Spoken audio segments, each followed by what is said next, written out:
You say that you're useless to the world if you're not competing and you need enemies to drive you. Why? I think most people who say they don't have enemies, they probably don't want to tell others they have the enemy, or they don't want to disclose it. They're great poker players. I don't know a single person that doesn't have an enemy. Everybody does.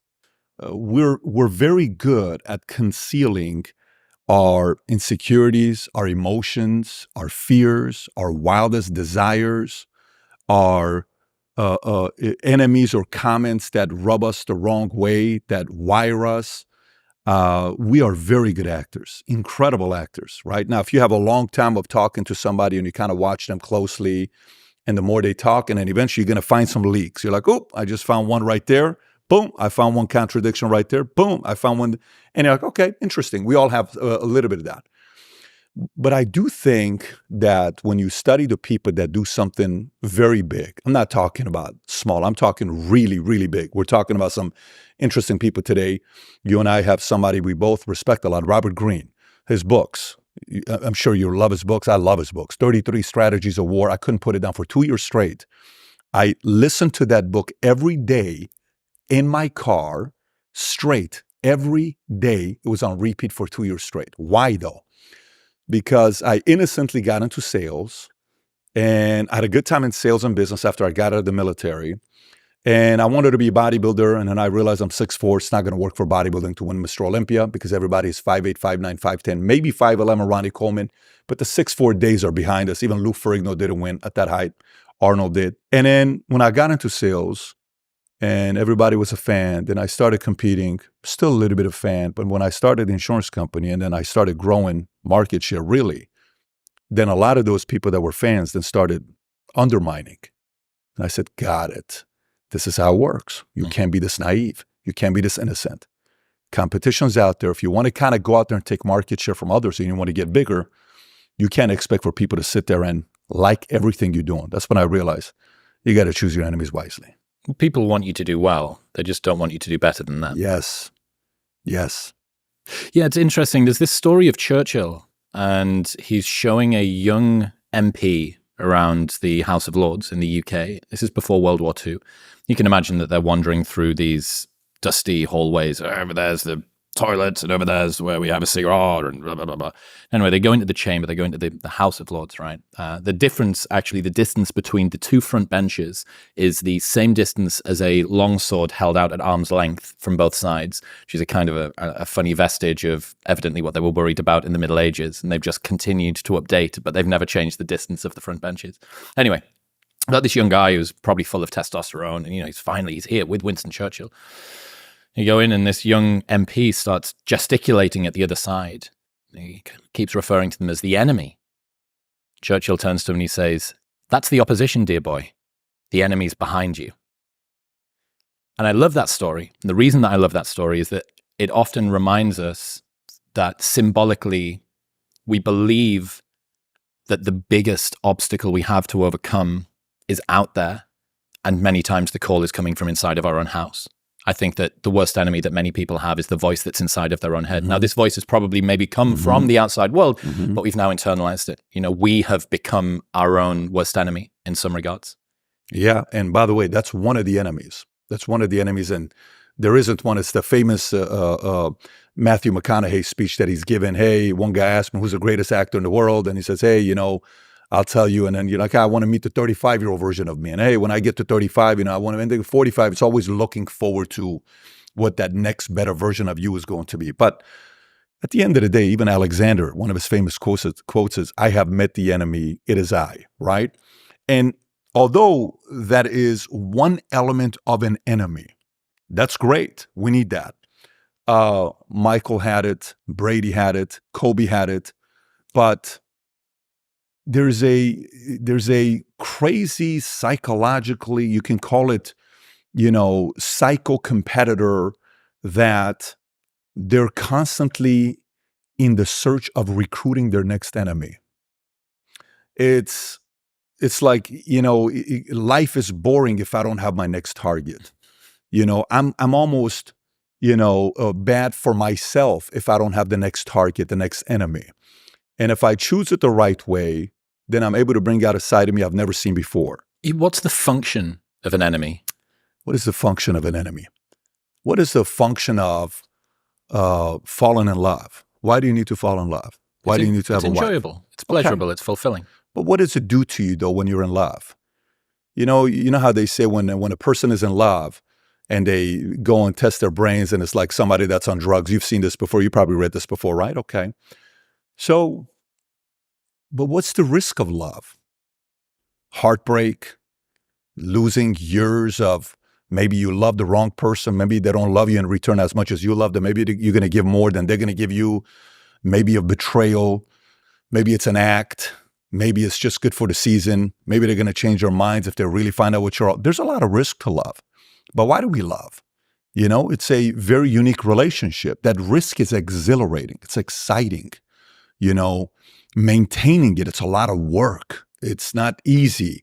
It's why nowadays most people don't want to get married. Nowadays there's a movement of, I don't want to get involved to getting married. I don't want to have kids. It's too risky. I want to live for myself. I don't want to have the responsibilities. I don't want to be heartbroken. Okay, great. I think, one time a friend of mine and I, Arash, were in Italy. And I rented this place in Tuscany, Italy. This is like 10 years ago. And we're staying there. And Arash and I, when we're together, we like to debate. And we debate about anything. It doesn't matter what the topic is, anything, okay? He's like the Middle Eastern Bradley Cooper. Too good looking of a guy. One of those guys. Kind of like you're a good looking guy. He's a good looking guy. So we have a 3-hour drive to Cinque Terre, okay? It's a beautiful place you go to. And it's a long drive to go to it. You know what we're debating about? Love. Here's what the question was. Can you love somebody? Define love for me. He says, love is a feeling. It's emotion. It's this. So great. I said, say you're in jail. Your wife is somewhere else. How does she know you love her? How do you show her love? Is love a verb? Is love a feeling? Is love a noun? We're having this conversation, right? And then you realize the risk of loving is worth it. I can't imagine living life without having that love. It introduces you to a person you've not met before. Man, a great enemy does that as well. A formidable enemy is going to introduce you to a person you've not seen before. By the way, could be ugly, could be scary, could be, oh my God, who is this person? Why are you acting like this? Why are you thinking like this? So most of us, when we see, it's almost like that, the movie Venom. It's one of my son's favorite movie, right? The Venom comes in, it's like, there's an ugly side to it if you lose control of it, right? And you become reckless and you hurt people around you. Then you're actually not good for yourself. You're destroying your own life. That's why the key word is what? Choose your enemies wisely. It's not have an enemy. It's choose your enemies wisely. If I choose the right enemy and then I have this relationship with this enemy, sometimes it's a 1-month enemy. It could be a 1-week enemy. It could be a 1-day enemy. It could be a lifelong enemy because it's yourself, because that's a permanent enemy. And just like a love affair, there is an affair with this enemy. It's actually a beautiful thing. I love the idea of it bringing out a side of you that you didn't know, bringing out a person inside of you that you weren't aware existed. So I think there's definitely a function to get that into you. Go on, crack it in. There's definitely a function to people looking to be well balanced. Oh, try that. Oh yeah, delicious. Good. Wow. Fantastic. That's what I want to hear. 6 months of taste testing, so I'm glad that it tastes good. I had to fly to Liverpool to do that. There is definitely a culture on the internet of people wanting to ameliorate all of their difficult and uncomfortable emotions, to transmute them into something closer to equanimity, right? Balance, peace, sanity. Mm-hmm. And I've said this a lot. And I think that I'm quite averse to conflict by nature. That's the way that I tend to operate. I often just bow out, opt for peace. And then 2 things changed. First off, I realized that I'm leaving an awful lot of motivation on the table by not utilizing a very specific, very potent kind of fuel, because I was aware that over a long enough time span, I think it can be toxic. I think that if you're fueled by hate and distaste and fear and scarcity for long enough, it becomes something that damages you more than it helps you win. But it's unbelievably potent, especially in times of war, The second thing that happened was I became a little bit more of a target for people's ire and distaste. And that meant that the underdog loving support that everybody has for the person that's on the come up dissolved a little bit and started to evaporate because people don't mind you doing well. They just don't want you to do better than them. When you're on the way up, everyone roots for you because you remind them of their dreams. And when you're at the top, everyone tries to tear you down because you remind them of what they gave up on. So those two things changed. And I had a great conversation with Alex Hormozy that really drove this home to me. He said, use what you have. And a lot of people have more pain than they do pleasure. Don't use it for too long. 10, 15, 20 years, like that's how you end up having a breakdown or some sort of dependency or addiction or vice. But it's potent, so use it. And I think that the insight of enemies can bring out a side of you that you are not aware, you weren't aware even existed, is kind of like alchemy, right? It's turning something that is both toxic and useless into something which is golden and your choice. Yes. And by the way, your eyes, okay, I'm looking at your eyes right now. Your eyes don't tell me a guy that is just doing this to just have fun, okay? Your eyes have a lot of fire in them, okay? A lot of fire in them. Your eyes tell a story of maybe you have a crazy side inside of you, okay? A side that maybe you keep inside, okay? Where very few people maybe see, but that's why you're doing as well as you're doing.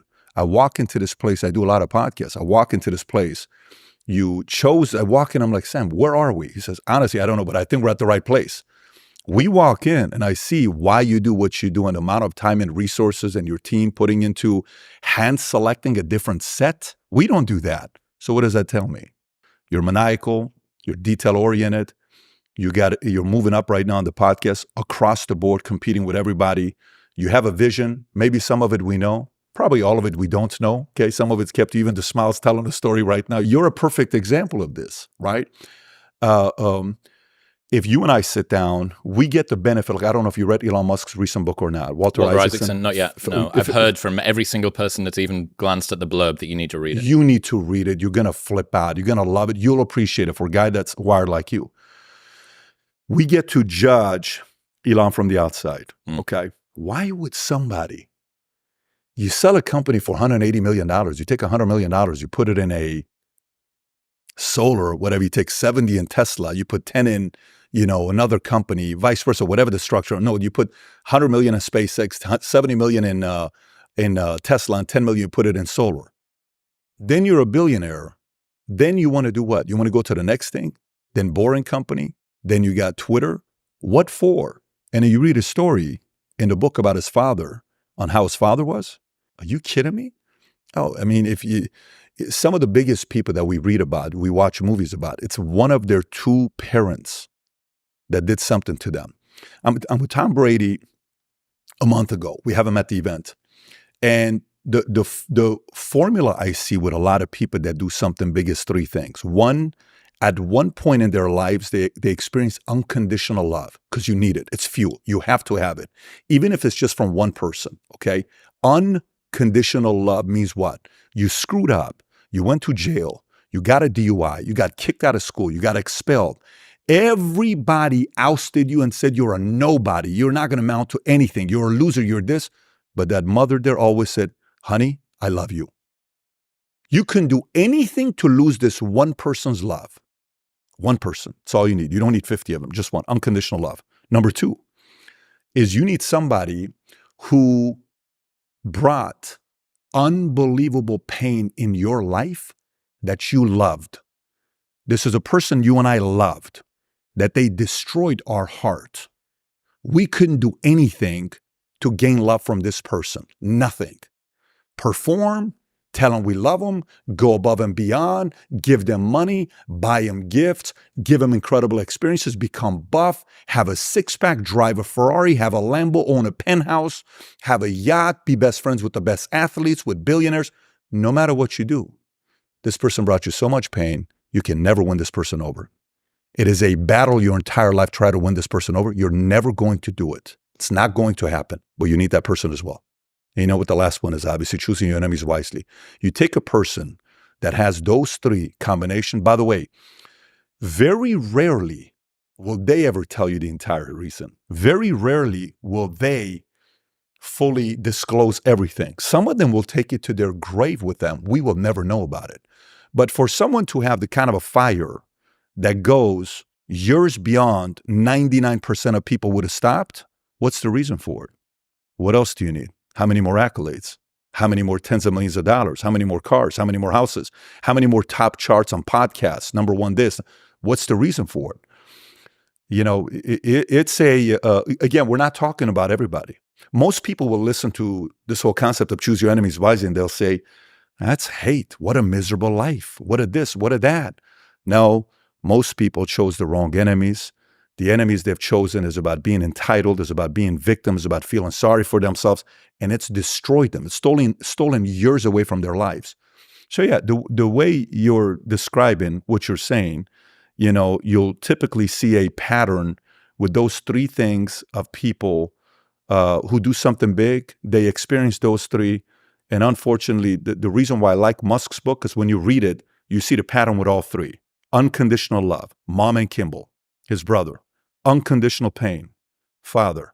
Choosing his enemies wisely, industry, traditional, you know, guys who are like, this is the way we do with NASA, you know, governmental agencies, censorship, you know, establishment. He's just recruiting new enemies for himself every day. It's like bored. He needs more enemies and more enemies.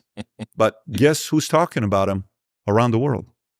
Everybody is. And 100 years from now, our kids, our grandkids will look back and say, man, who was this Elon Musk guy?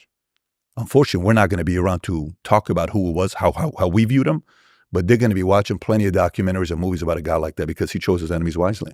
Feels to me, I've got in my mind the image of Pac-Man, you know, when he is able to eat the ghosts, Yeah. and the ghosts, since were previously a threat to him, now become fuel. And that to me is...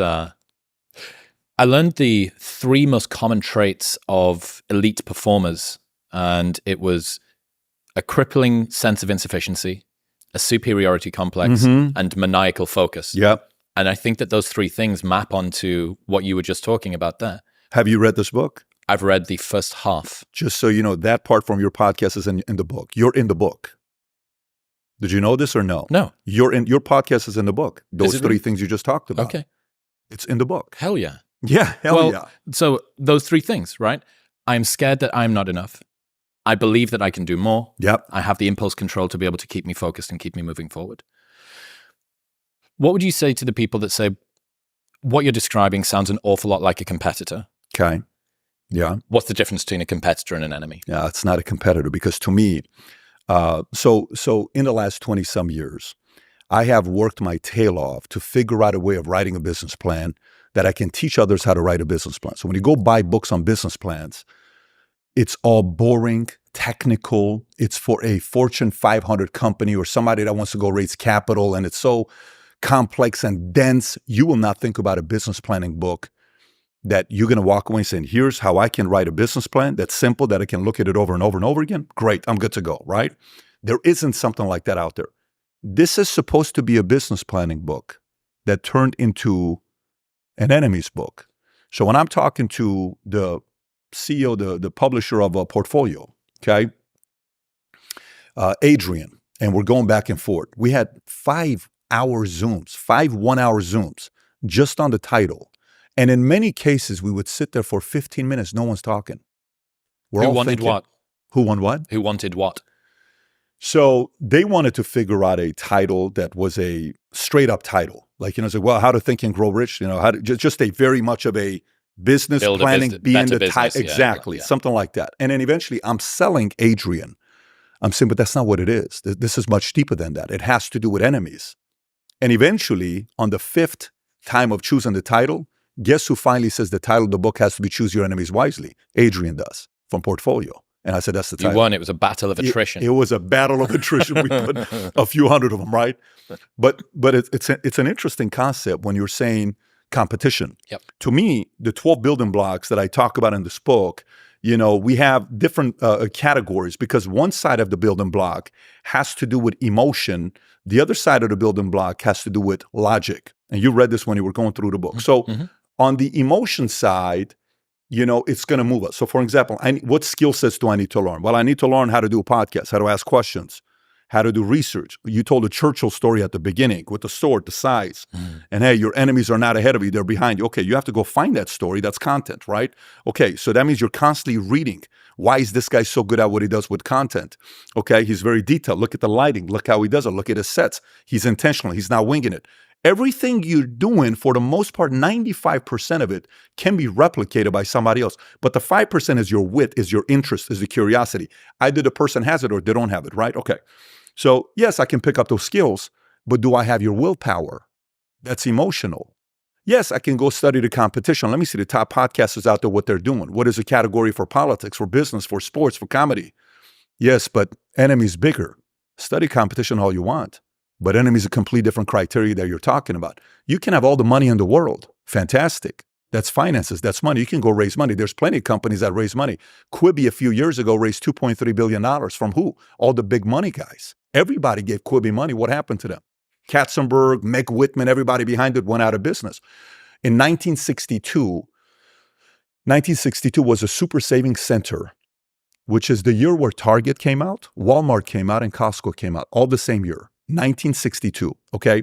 In 1962, when these companies came out, Kmart goes and raises a ton of money. 5 years later, Kmart has 250 locations. Walmart has 9 locations 5 years later.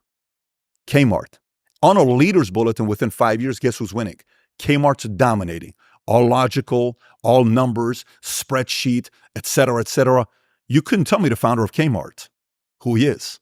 If I ask who's the founder of Kmart, you're not going to say Mr. Kmart, right? That doesn't make any sense. What happened to Kmart a few years ago? Kmart goes out of business. They're no longer around. You know how many employees Walmart has around the world? 2.5 million employees. Do you know Sam Walton, one of the best books you can ever read is Made in America. It's 200 pages. He walks you through how he built Walmart. Do you know what his poorest kid is worth today? Poorest kid is worth $50 billion today. He's got 4 of them. Can you imagine these guys at Thanksgiving? They're like, hey, Johnny, I noticed, man, you're only at 50 billion. Do I need to, go fund, raise some money for you? No, it's going to be all right. You're going to make it through. What's the moral of the story? The moral of the story is one is logic. The other one is emotion. Emotion brings out a different side. If it can be controlled madness, controlled emotion, it's going to go into a different gear that a normal person is not going to have. We'll get back to talking to Patrick in 1 minute, but first I need to tell you about Element. Element contains a science-backed electrolyte ratio of sodium, potassium, and magnesium with no junk, no coloring, no artificial ingredients, or any other BS. It is a healthy alternative to sugary electrolyte drinks, and it's how I've started my morning every single day for over 3 years now. You don't need coffee first thing in the morning. Your adenosine system that caffeine acts on isn't even active for the first 90 minutes of the day, but your adrenal system is, and salt acts on your adrenal system. Best of all, they have a no BS, no questions asked refund policy where you can buy it and try it completely risk-free, and if you do not like it for any reason, they will give you your money back, and you don't even need to return the box. Right now, you can get a free sample pack of all 8 flavors with your first box by going to the link in the description below or heading to drinklmnt.com/modernwisdom. That's drinklmnt.com/modernwisdom. Let's talk competition. You're saying competitors, right? Okay, no problem. In high school, you can see somebody who was the best basketball player, super competitive at that level. Say they're tall, they're 6'6", they can jump 40 inches. They have a quick first, step. They're very athletic. In every way, they're the best athlete in the county, even in the state for that position. No problem. They go to college.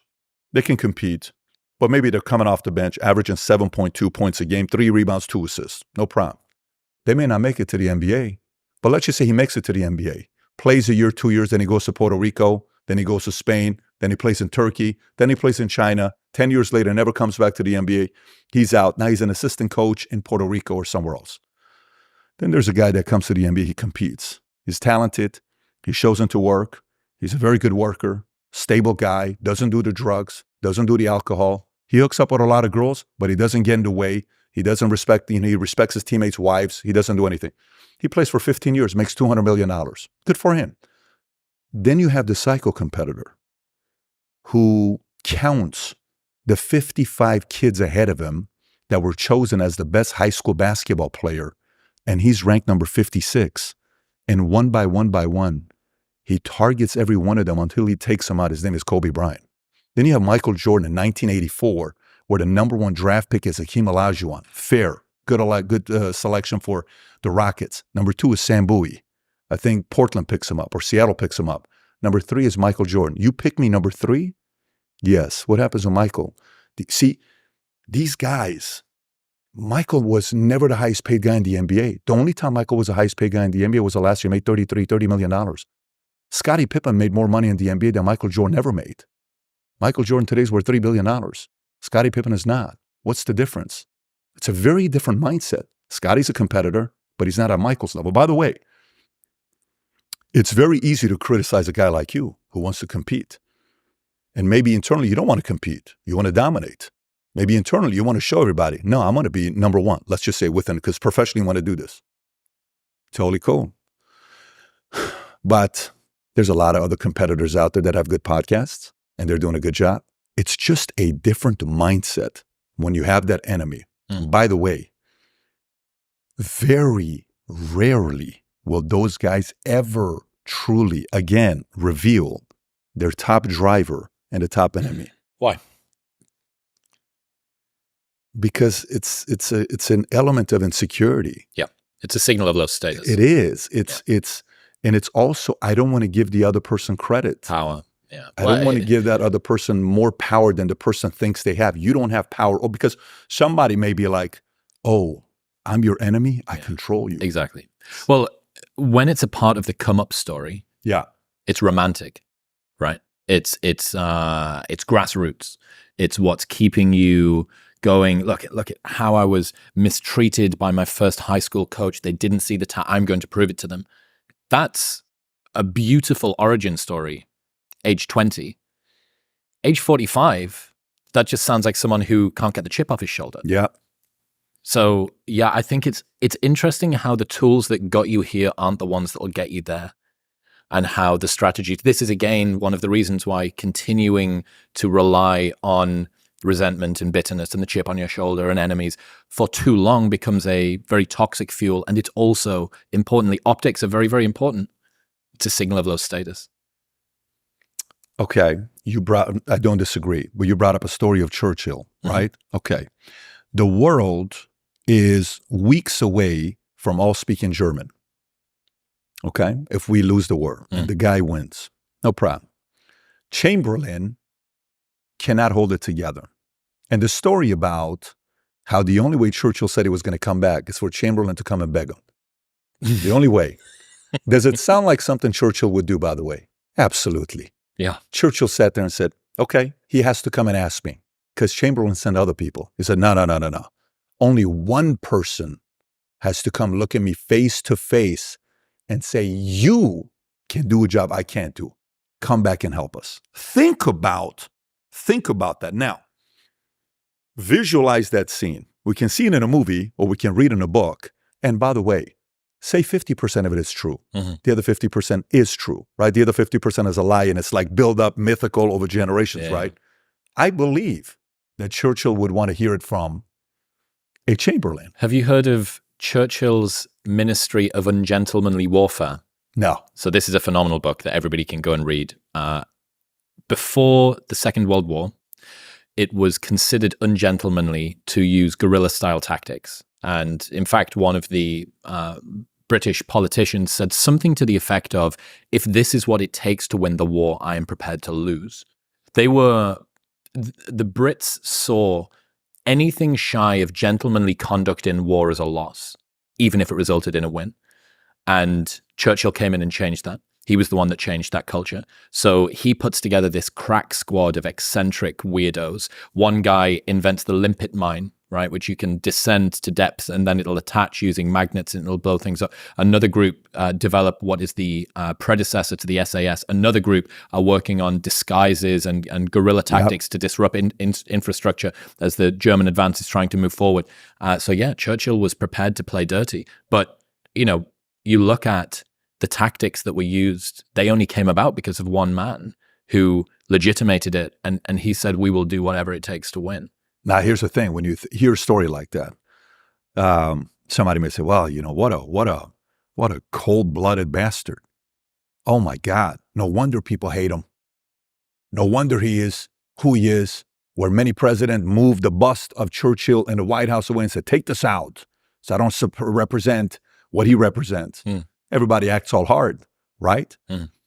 We can hate a Churchill during peacetime, but during wartime, you beg for a Churchill to rise up. Wartime leaders like Churchill, you only appreciate during wartime. There's a really interesting insight from evolutionary psychology here. There's two types of leadership. One is from dominance and the other is from prestige, right? One is more authoritarian, it's tyrannical, it's very aggressive. The other is more altruistic. It's the rise to power is denoted, it's spread through the group. Everybody chooses together that this is someone who we all believe has the skills, and the dominance is not the same. And there are specific times when you want dominance and when you want prestige. I agree. And in times of conflict, you want dominance. Sure. You could say it in business, it's startup versus when it's more established, right? Precisely. But here's also the thing, like the part where you got to give a lot of credit to Steve Jobs. Steve Jobs had a startup mentality, and then he took that to the company, and then he hires, his Scully that comes in from Pepsi, and he says, you want to sell sugar, water for the rest of your life, or you want to change the world? He brings him in. Then he ends up being the reason to fire Jobs. Jobs leaves, goes, builds Pixar, sells it to Disney. Most of his wealth is tied to Disney, not at Apple. Then he comes back and he realizes that style of leading is not going to work to take the company to the next level. When he comes back to Apple, the first phone call he says, the idea of thinking Microsoft is the enemy is behind us. We can't think like that anymore. This is what Steve Jobs says. And he goes to Microsoft and he gets $300 million from Microsoft to invest into Apple. And these guys hated each other. Microsoft came out in 76, Apple came out in 77, a year apart. And everybody was always comparing the two together. Bill Gates ended up being much richer than Steve Jobs, but Steve Jobs was admired way more than Bill Gates. So what does this mean? The individual has to evolve. Like, you have to also recreate yourself as you're going through this. The same enemy that drives you when you're 22 years old should not be driving you at 32 years old, or else you haven't matured. You should also out-mature that enemy. And then 32, something else should be driving you, then 42, then 58, then 63, then 75. But you are going to have those love affair with those enemies. That's a love affair. You had an affair with this enemy over an 8-year span, over a 13-year span, over a 6-year span, over a 6-month span. But, there is truth in the idea of you still being driven by that enemy 18 years after you beat that enemy, 13 years after you beat that enemy. Someone who I think is particularly good at creating enemies from modern pop culture and our industry is Ben Shapiro. Okay. What do you think about what he's doing at Daily Wire from an enemy perspective and generally? You talking about recently with his feud with Tucker Carlson, or period, generally? Everything overall. I think Tucker's a true believer. I think Tucker is not somebody that, if he's doing it intentionally to get under your skin, let's say that's 20%. Let's say it's 10% because he's witty and he's smart and he's sharp. Tucker or Ben? I'm sorry, Ben Shapiro, who you're talking about, right? Yeah. Let's say Ben is doing that 10 or 20% intentionally to get under your skin, okay? But this guy at a young age wanted to be Supreme Court he's been wanting to be that for a long time. This is not a regular guy. I think at 12 or 13 years old, he performed in front of a couple thousand people. His level of intelligence, of how early on he got a degree, went to college, 15, 16 years old, did all the stuff that he did. So he's a 100% true believer. Does he have an element that he can talk to somebody and say, I can murder you in a debate right now if you really want to go there? Yes, he has that element as well. Yeah. Does he have a side of him that's maybe a bully type a little bit? Sure. Well, don't forget, during school, he was very heavily bullied himself. Very heavily bullied. But that's what happens typically to people like him. But that may be the number one driver that he's continuing, because he wants for the rest of his life for those bullies to talk about that Ben Shapiro used to be a classmate. What makes him go at the pace that he goes? You think it's just all these other guys that we see? There's no way. You think he would ever tell us? You think his own family knows that? Highly doubt it. It's to himself, many of these people that he has in his life. Anybody that goes at that pace, like Tucker Carlson today, I don't know if you saw the approval he got I think they got $150 million today from some organization. Who did? Tucker's Carlson. organization. Yeah. So finally today, the word is out that he raised money. It's a big amount of money that he finally raised today. Who's his enemy? He's got a very easy enemy. He's got Fox News, former employer, as an enemy. He's got a lot of political people as an enemy, people who silence him as an enemy. You know how many enemies Tucker's got? You think Tucker needs another $300 million that he has in a bank account? I highly doubt so. He's doing it for a complete different reason, because he wants to give the middle finger to 5, 10, 15 different people in his life. You just sense it with Tucker. And by the way, you know what's wild right now? Ben Shapiro went after Tucker this week. What happened? Because of Israel. Tucker's position where he says we should focus on 100,000 people in America that are dying from fentanyl, not focused on what's going on in Israel and Gaza. And Ben Shapiro says, you know, we can chew gum and walk at the same time, specifically from the moral standpoint. We can handle two different moral issues, but, you know, they're going back and forth. Whether it's a seasonal thing or not, that's a completely different, you know, competition that we're talking about. But I suppose, how would you say, enemies of convenience are sometimes good for optics. You know, what have we just seen? Dylan Dennis, Logan Paul, KSI, Tommy Fury, Jake Paul, Tommy Fury, Logan Paul, Jake Paul, and who's the jiu-jitsu guy? Stockton Slaps. Diaz. Thank you, Nate Diaz. Love that guy. Enemies of convenience. Yeah. You know, like nothing gets people's tongues wagging more than you creating a little bit of a feud on the internet. Do you see, they announced yesterday, speaking of feuds and speaking of Disney, that the Daily Wire are going to do their own version of Snow White with Brett Cooper starring as Snow White. I saw that. I mean, that to me is, you know, largely a declarative statement of culture war on what's happening with children, with children's movies. You know, it's synthesizing down all of the little tangential issues that have been included. Is it anything to do with the push toward the sort of books that are in school? Is it us, you know, denying this? Rachel Ziegler throwing Snow White under the bus. Like, she doesn't have a Prince Charming. She has a stalker. We don't need that. What do you think about that?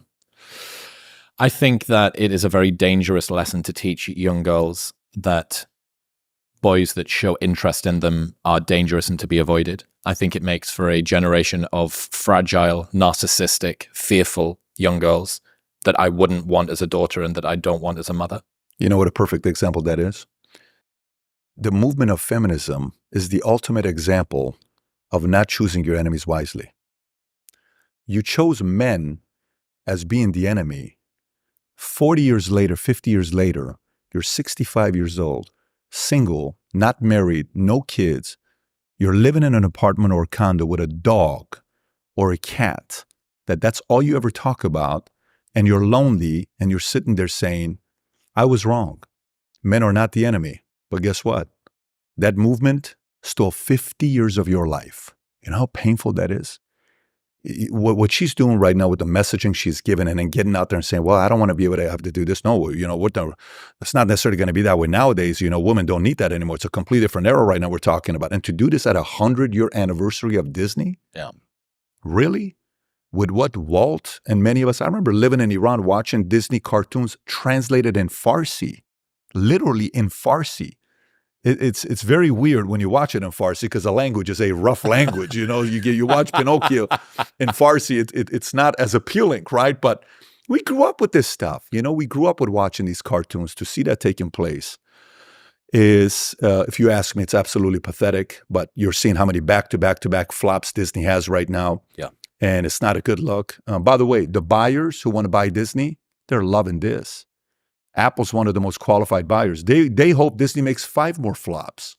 Apple's sitting there saying, make 5 more flops. Iger, please. By the way, have you read The Ride of a Lifetime by Bob Iger? Okay. Another interesting guy, what he did with his 38 career at ABC. Obviously, he's been there a lot longer, but when you read the book, the first 38 run, to be one of the best power brokers, then to finish your career up the way you're doing right now, very, very bad way of finishing it up. But he's not an idiot, right? You don't have the excuse of not knowing. He is for sure. What a point you just made. He is 100% not an idiot. This guy was about to run for president. Bob Iger he was one of the guys that everybody was trying to get to run for president. Him and Oprah, they were supposed to be this. Literally, this was the conversation. So he also ended up choosing the wrong enemies and the wrong allies, not realizing Your best allies are parents. You're losing parents who have been watching this for years. You're losing the people that this is a legacy product. It's another example of a complete screw up that's going to come at a discount for somebody else like Apple eventually. Well, I mean, look at, to go back to Ben and what Jeremy are doing over the Daily Wire. Hershey's do a campaign that they don't like. Within 5 days, they've released their own chocolate bar. That shaving company does something they don't like. Within 24 hours, maybe, they filmed a video with a McLaren for Jeremy's razors.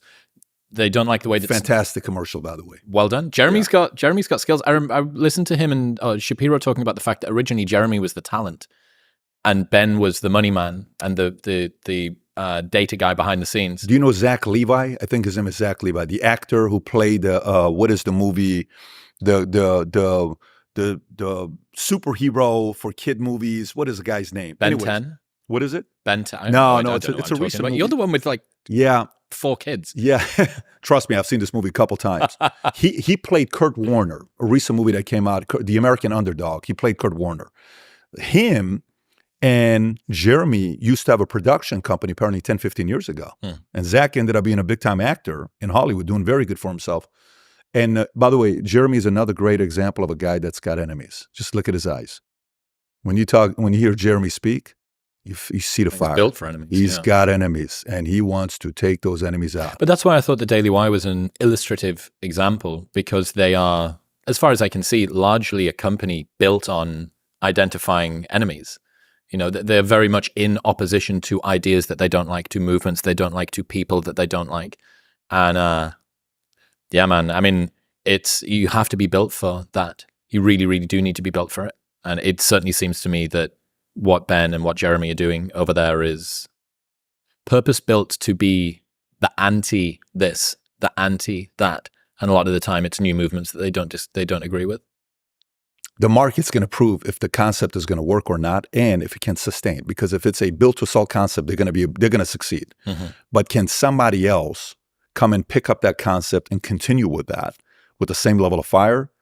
It's going to take a couple of decades to figure that part out. It's interesting to think, you know, from our side, when you see those Rachel Ziegler interviews and she's saying courting is stalking, a girl doesn't need to be saved by a prince. You know, she's busy thinking about how she can fulfill her own dreams and becoming the woman that she always knew that she could, so on and so forth. You think a lot of people is that really the highest manifestation? Is that real self-actualization for young women nowadays? That's the question they ask. And you're totally right that, look, ultimately the market will choose. There's no question about it. The market will choose. The market is brutal. You know what's a great thing about it? It's always right. It's always right. You know, you can say, well, let me tell you, I'm the best bodybuilder in the world. Yeah, okay. Look at your calves. Yeah, good luck to you. Go put those little skimpy, shorts on and see what your, legs look like. No, you're not as good as you think you are. You're full of it. Yeah. Market is brutal. Podcast, business, concepts, investments, drinks, alcohol, books you write. When I first wrote Your Next 5 Moves, and we launched it August of 2020, this is during the peak of COVID, my publisher, Simon & Schuster, asked and said, so how do you think the book's going to do? How are you going to judge the book? Me and Greg Dinkin are talking. I said, if the book is doing well 3 years from now, it was a good book. You can have a great marketing campaign. The book does well the first 30, 60, 90 days. But is the book selling 3 years later? If it is, that's a great book, because the market will tell you that. Yeah, very interesting to think about how optics, and there are ways to game the system. And I think people they're hyper aware of this. They understand that there are people who have managed to use tactics and hacks to get themselves into a position that they maybe didn't quite deserve, that the legitimacy of the product, the book, or whatever it is, the person who maybe when Meghan Markle's autobiography comes out, perhaps people would accuse her of doing something like this, right? It's not to do with the actual product, it's to do with the positioning.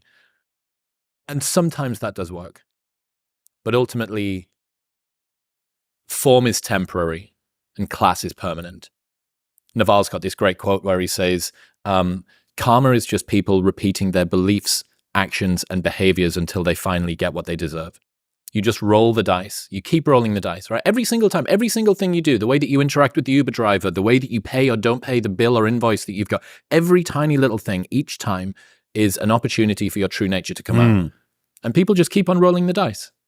Keep on rolling the dice. And then every so often someone hits double one and you go, oh, there we go. But it's temporary. You can't do it permanently. Meghan Markle, whether her motives are really because she loves the prince and it's like Harry, she's in love with him, or she's using the power to bully and get what she wants out of it. The market is brutal. Look what happened to Amber Heard. For how many years did everybody think, Johnny Depp was a bad guy? For how many years, Johnny Depp was an abusive, relationship, all this stuff. And then they start showing the clips, the videos, and Johnny's comfortable with it being public. And all of a sudden, 180. The world is like, what an asshole she is, not him. I love Johnny. The next thing you know, the love affair was like, how many more men are going through it like Johnny is? And then how many women said she ruined it for women who were actually abused? Correct. So, yeah, for the longest time, oh my God, crying. It's such a difficult time. When he hit me, we fell for it. But we will only fall for it temporarily, not permanently. The market will reveal eventually. Hopefully. Again, man, form is temporary, class is permanent, and people will ultimately get what they deserve. When it comes to the courting is stalking culture that we have at the moment, you've got a daughter, you've got young sons. You also spend some time under valuetainment talking about intersexual dynamics and what's going on between the sexes. What do you make of the current dating scene for men and women, and why do you think it's being demonized in some ways? From what perspective? I think that there is an anti-dating culture at the moment. Okay. I think that men and women are being encouraged to be treated as equals. As adversaries, not as equals. Right. I think it's transactional today. I think it's easy today. I think the swipe right community it's Friday night, 11 o'clock. Let me swipe right. I'm going to use 20. Someone's going to get back to me. If they swipe right and typically I would go after an 8.5, 9, but it's Friday night. I'm going to go do a 6.5, 7. No one's going to know. I'm going to invite her back to my place. She knows if she's on Tinder. I'm not on Bumble, whatever these dating apps are. And so it's transactional, strategic. No one's going to know. And literally, not a lot of people are going to know. You can really run through 20, 40, 50, 100 nowadays, and it's not a big deal. Okay. So what does that do? Whatever is too easy to come, you devalue it. You don't value it that highly. My era, you had to court. You had to prospect. You had to have scripts. You had to build relationship. You had to follow up. We didn't have these types of things to do. We had MySpace. The last time I was single, there was MySpace. Okay. I DM'd my wife on MySpace. My wife and I knew each other for 5.5 years. Eventually, we're in Palm Springs for the first time. She's single. I'm single. Ever. For 5.5 years, we're both single. And, we go on a date. First date, P.F. Chang's, December 29 of 2007. This is when P.F. Chang's used to be good, when they had their noodle soup. They don't have it anymore. Used to be. They took that away. Phenomenal item on the menu. I'm convinced they fell apart after that. So anyways, we go to P.F. Chang's. By the way, if you're watching, bring it back. It was actually a very good item on the menu. So we go on a date. There's magic. She's smiling. I'm smiling. The smile that's kind of like, I'm happy to see you. And then it's midnight. We're the last people left at P.F. Chang's. Waiter comes up to me and he says, what's going on? I said, my wife wants to file a divorce. She doesn't want to be with me anymore. So, your wife, why? Yeah, I come from a different religious background and her family's convinced we got to split up. And he has no clue. We're not married. We're just on our first date. He sits down for 15 minutes convincing her to stay with me. If you love him, stay with him. It was a beautiful, scene that we have. We go in the car. She goes home. The next day I take her. We go do stairs in Santa Monica. We go to church. We go to Earth Cafe in Santa Monica. Then we go to Borders. I buy her a book on our second date called 101 Questions to Ask Before You Get Engaged on Our Second Date by Norman Wright. She's like, what's this? I said, I'm not looking for a girlfriend. I'm looking for a wife. I'm 28 at the time. I said, I know exactly what I want. I've already done this exercise with 3 other girls. If you want to go through it, great. You need to answer the questions. Let's meet up when you're ready and let's go through it. Week later, 6 hours at her place, one by one, each question we go through. I said, this is somebody I can date. And by the way, it's ugly because you got to talk about everything in a book. So today, that's not it anymore. Today, it's too risky. Today it's you don't have access to that anymore. Today percentages are coming out where marriages from dating sites have the least chance of working out versus marriages where you meet somebody through referral, where you say, Pat, I've known Mary for 7 years. I think you and her should talk. Now, I don't know what's going to happen. Let me set you guys up. Let's take our girls and do a double date. Cool. Hey, I kind of like her. This is good. But you're telling me 7 years. I've only seen her be with one guy, Larry. 5 years, he was an asshole. Then she's been with this other guy 2 years, but she's single now. Now I have some kind of a history I'm dealing with, right? So it is a different climate. Now, with kids, it's a different story on how you raise them. My 10-year-old son, he's had a girlfriend since he was 5 years old, literally at a birthday party at 5 years old. He's making out with this other girl at this Dave and Buster's. I'm like, babe, what is going on? His mom is asking me, our kids are kissing. I said, well, I got a son. You got a daughter. You may want to stop your daughter, but I'm not going to stop my son. And so she's like, well, guys, no, stop. They don't even know what's going on. So you need to have the conversation with kids early today. I remember having a conversation with my boys when they were 6 and 5 in the shower. And I said, okay, we need to have this conversation together. What's that? Okay, stand up. That's your dangling. That's his dangling. This is my dangling. Only you get to play with your dangling. One day, you're going to find a girl that's going to play with your dangling. Till then, God gave you that dangling for only you to play with your dangling. Now, you got to see how they're looking at me, by the way. They're looking at me like this. And my wife leaves quickly. She's like, babe, this is on casa, babe, you can leave. So we have that conversation. I think you need to have the conversation today because most parents are Middle Eastern. They don't have those types of conversations. No one's talking about sex and condoms and all this kind of stuff. You need to start early. But the dating scene today, very, very different than what it was when I was single. If I wanted to go date today and find a wife, my approach would be very different than what most people are doing today.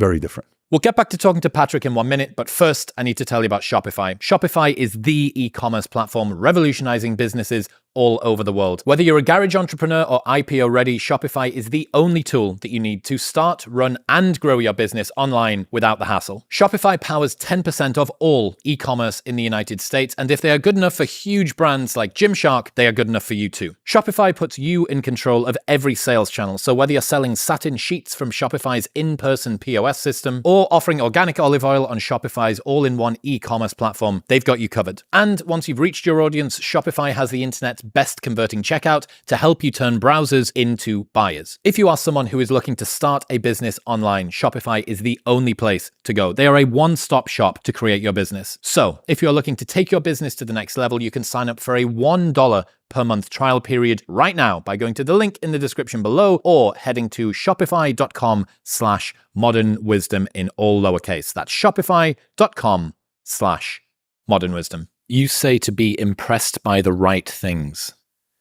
and you just suggested at that as well. What are the right things? What should people be impressed by? In what area? In relationship? No, in life. In life, what is it that people are miscellaneously being impressed by that they shouldn't be? So your guy, Chase, right? Wherever Chase is, okay, right there. Right. And then where's Dean?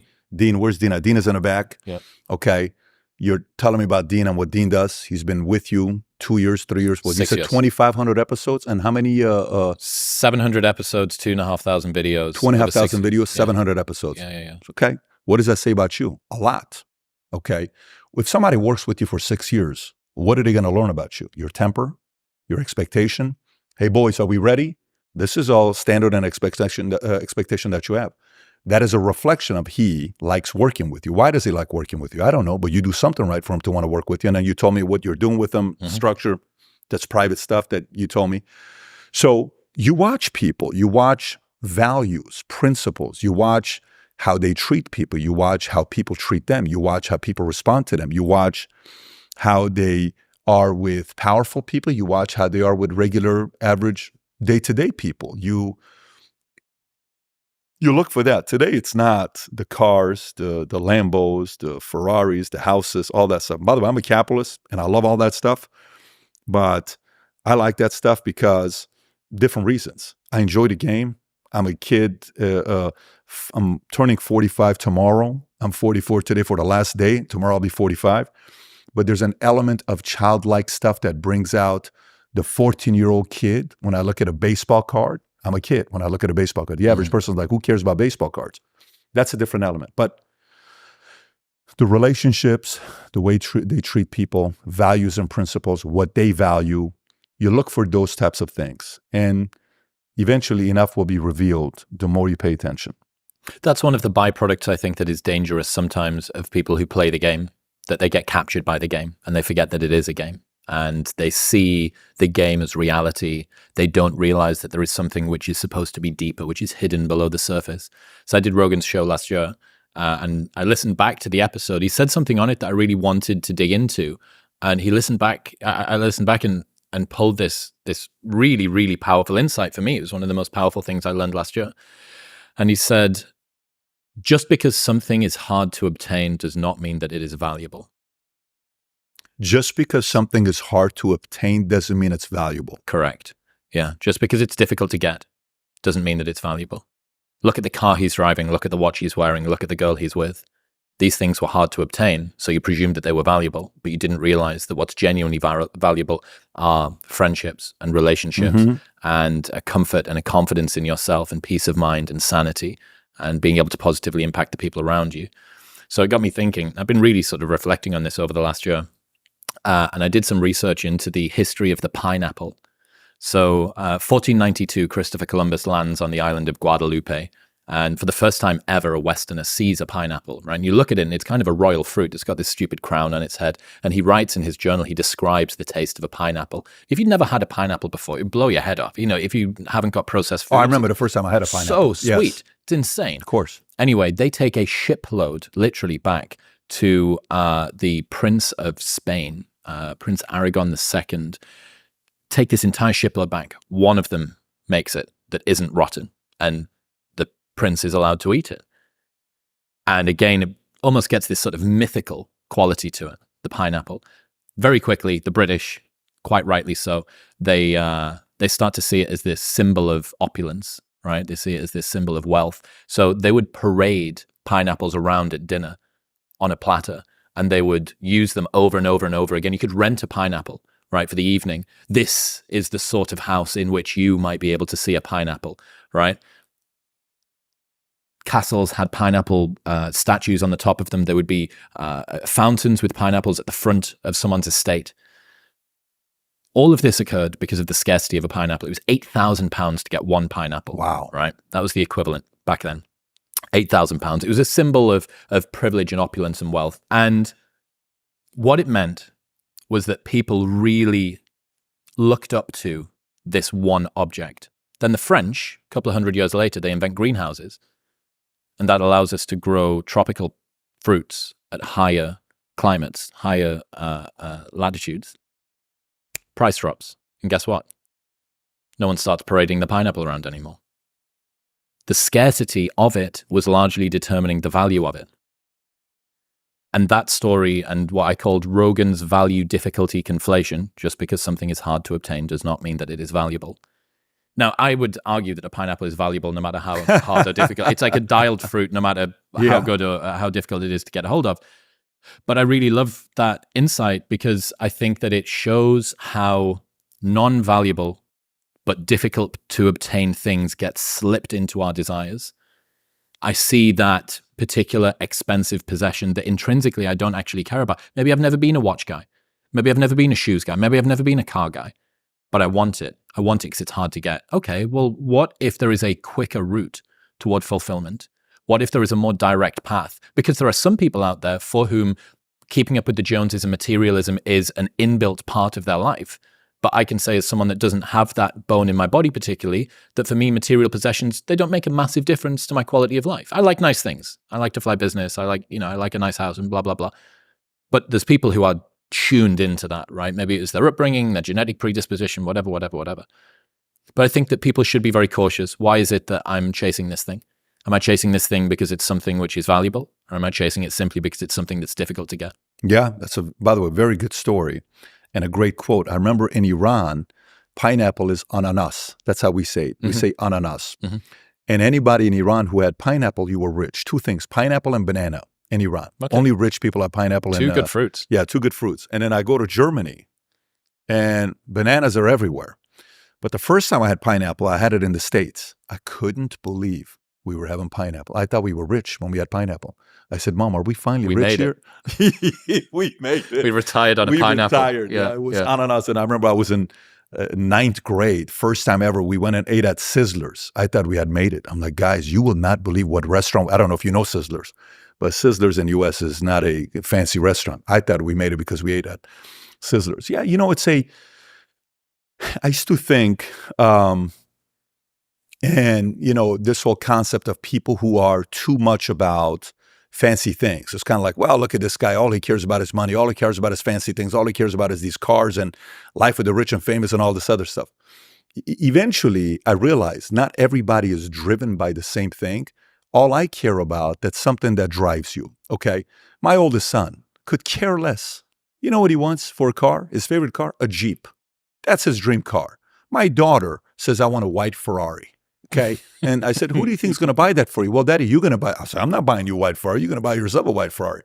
Dylan wants a completely different car. My oldest son, you know what is absolutely a great day for him? Outside in the dirt, playing with lizards, catching animals, playing with dogs and cats. That's an incredible day. By the way, he's been like that since 8 months, 9 months. My youngest son, 10 years old, first time I take him to my barber to get a haircut, and one of the girls at this place, they give massages at the end when you get the haircut. My oldest son says, don't touch my back. Don't touch me. He would go like this. He's like, no, Dad, I don't tell her not to touch me, right? But my 10-year-old son, it was 5 at the time. She's like, can you also massage me over here? Oh, he likes the finer things in life. He likes the finer things in life, right? Oh. My oldest son loves dogs. He loves animals. My youngest son, don't get on my bed. Get off my bed. My oldest son wants a dog right next to him. The youngest son doesn't want any of the dogs next to him. And his dad loves dogs. I love animals, right? So I'm not, I think Joe specializes in doing the hard. If there's anybody that specializes in doing the hard, it's Joe. You kid me? Like Joe's enamored by doing the hard. But also Joe's learned to be so self-aware of himself, to know what he likes. I said, Joe, what do you think about sports? He says, I know nothing about sports. I don't watch sports. The only thing I watch is UFC. Joe, now that you're getting all these eyeballs, what's your vision? What if we can do this? Pat, the only thing I want to do is I just want to do podcasts. Yeah. I want to go hunt. I want to be my family. I want to do UFC. And this is all I want to do. The level of clarity he has of where he's at, props to him. Now, Dana White, slightly different. Dana's now worth a few hundred. Say he's worth $500 million today. Why is he still driving? Why is he still pushing? Why is he still competing? Why is he still wanting to be number one? Who's his enemy? He drives around in nice cars, likes to go to the casino, likes to be around with people, having fun late night. Two different dynamics, two different personalities. Look at the organization they built with UFC. Well, I mean, thinking of someone who chooses their enemies tactically, Dana is not someone who's shy of a fight. He loves it. If you were to think of a C-suite level fighter, Dana White is pretty well. Cream of the crop. Yeah, you've spent a good bit of time sort of orbiting that whole crew of people. What have you learned from your insights about the UFC and sort of what that says about Dana? Oh, listen. What I'm about to say about Dana is some people are not going to like it, but I'm going to say it anyways. UFC is what UFC is because of Dana White. You can sit there and talk about all these fighters and but if it wasn't for this guy, if it wasn't for that guy, if it wasn't for what this person did and that person, totally get it. Listen, different players come and go, right? Totally understand. Dana has made it about the sport. He never made it about the fight. He never made it about one fighter. He is very quick to call out anybody. It doesn't matter if it's the number one guy in the league. He'll call him out, John Jones. He'll call out Conor if he screws up, but he'll back him up to the highest level. He'll say that was some stupid shit he did. He'll sit there and straight up tell you what he likes, what he doesn't like. But everybody learned during COVID, he was the number one commissioner in all of sports. Every commissioner in America caved. NBA caved. NFL caved. MLB caved. Every commissioner caved except for one guy who had brass balls called Dana White, who said, I don't give a shit. We're going to find a place to do the fight. So during COVID, what's the only sport the world watched? We watched UFC. No one's watching a freaking football game with no fans out there and cardboards. What am I going to do with cardboards? Oh, no, we're going to watch, hey, you can buy this seat for your face to be on the, basketball game. Who gives a shit? It was the most boring finals Lakers won ever. They shouldn't even deserve to have won that finals. There was no audience, nobody booing against you. But everybody realized, here's Dana as a commissioner, then it's everybody else. You're not at his level. He's a wartime leader as well as a peacetime leader. He's learned how to balance and both. prestige moving together. He said something in an interview. He says, listen, man, maybe it's just the fact that I'm getting old and I'm getting soft, but I have a hard time seeing what's going on with some of these guys. And, in the way his personal life, when he went through that crisis and the way he put it, he says, you want me to be embarrassed? How much more embarrassed do you want me to be? You know how embarrassing it is to talk to my wife and my kids? You know how embarrassing that is? This is nothing compared to how embarrassing to have to face my kids. You respect that. You love that. There's a degree of clarity, especially to Dana, that is very rare. And I think that one of the things the UFC's done is make boxing particularly feel so antiquated and pedestrian. And the fact that KSI almost beat Tommy Fury, you know how bad that would have been for boxing? That's not good. That's not good. But KSI does not represent UFC either. He doesn't. But what would have happened if a YouTuber would have beaten a professional boxer with a last name of Fury? It's humiliating. Correct. Many people would have said he could have won on the points, but... What was it that you said? You made some comparison about jockeys and horses to do with Dana White. Yes, I made the analysis with Elon Musk, where you had to bet on the... Oh, the same goes with Dana White as well, though. Yeah. So you got the jockey and the horse, okay? You got Dana White is the jockey. The horse is UFC. Elon Musk is the jockey. Tesla is the horse, okay? So if tomorrow Elon Musk resigned from Tesla to only do Twitter, what happens to Tesla? It's going to be disturbing for a lot of investors because a lot of people bought Tesla because it's Elon Musk. A lot of people are selling Tesla and getting rid of their cars like AOC it's Elon Musk. It's Elon Musk ever since he bought Twitter. Double-edged sword. Yeah, it's a double-edged sword. But, to me, in a perfect world is if you can have both. I think UFC is a great product, phenomenal product, addicting product, okay, viral product. But Dana White is an incredible jockey. Do you remember someone brought up, I think it was Israel Adesanya had been using the N-word, and it's at the press conference. I mean, it must be fun for the press, to sit down, and Dana sits down and he goes, all right, guys, what's going on? The gate tonight was da-da-da-da-da-da. We broke this. He was the fight of the night. And then he just looks up and someone asks him a question and he just says what he thinks. He doesn't say something that the media team has prepped him on, although I'm sure he's got training and he understands the boundaries, but nothing feels prescribed, manufactured, conceited, nothing contrived. Nothing feels like that. It just feels like this is what the guy thinks.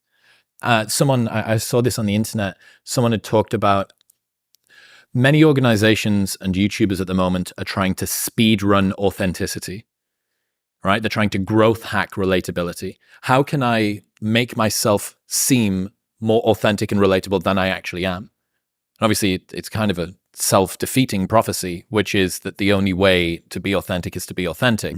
And there's a degree of trust. Dana, dude, the start of this year was rough for him. That him and his missus got into a scuffle and it got videoed, and it was maybe like New Year's Eve or something like January 1st. Guess I was starting 2023 the worst way possible. And he comes out and you have faith that you go, yeah, this guy meant what he said.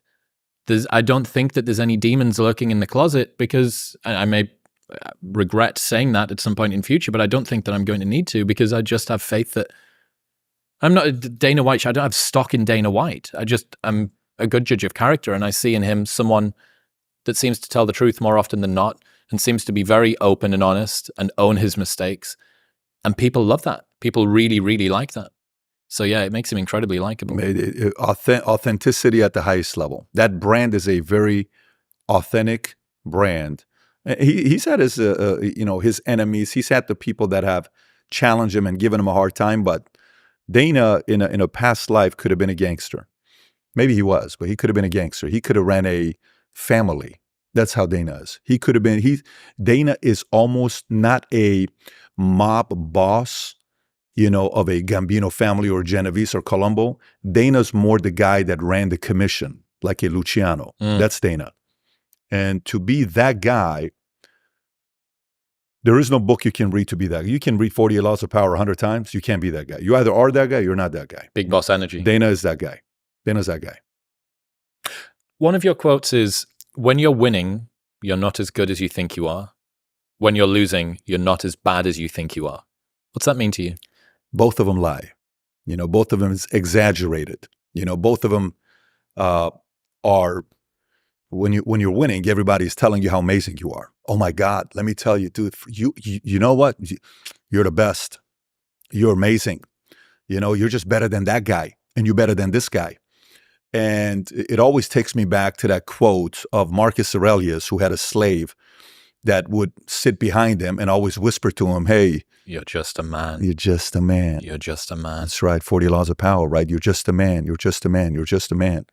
And then he would get up and he became the best emperor, 62 AD to 69, whatever the time is. And he becomes who he becomes. And we read about him now. You pick up the book Meditations, you're like, this is like mandatory reading for anybody. Yeah. What is this all about, right? A simple book, not that big. You can not read meant it for in public 1 hour. Consumption. No, it's not. It's not. And you're going through it saying, what was this about? Then you Google, what did he mean by this? Wow. I didn't think about it that way. So, and then when you're losing, everybody tells you, I told you shouldn't have done that. I knew you weren't going to make it. Yeah, I told you it wasn't for you. You weren't that guy. And you believe that as well. So both of them are lying. For me, politically, I'm a capitalist, hardcore capitalist. I fully am a capitalist to the core.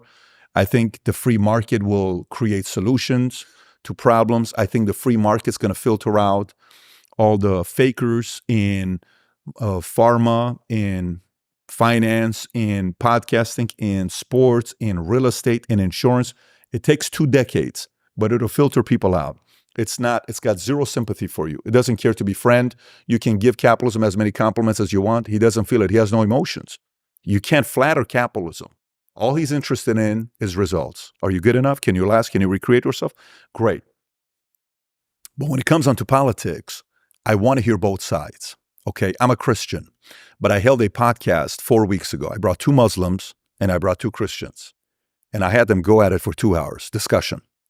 Because my conversation was more about, okay, if we agree on 7 different things, we disagree on 7 different things, but you agree on 23 different things, can we figure out a way to make this work? Why do you feel the way you do? Why do you feel the way you do? And they go back and forth, and you're sitting there saying, okay, interesting. Today, Israel-Palestine, with what's going on with Hamas, complicated, lots of issues. On one end, the question is where pro-Israel, where folks are going back and forth, I'm a pro-Israel guy. I'm from Iran. When I lived in Iran for 10 years, Iran was safer when Reza Pahlavi was there because they were strong and they had allies with everybody. And Israel was safe. The Middle East was safe. You could go and say, you know what, Patrick, next week, you know where I'm going? Where are you going?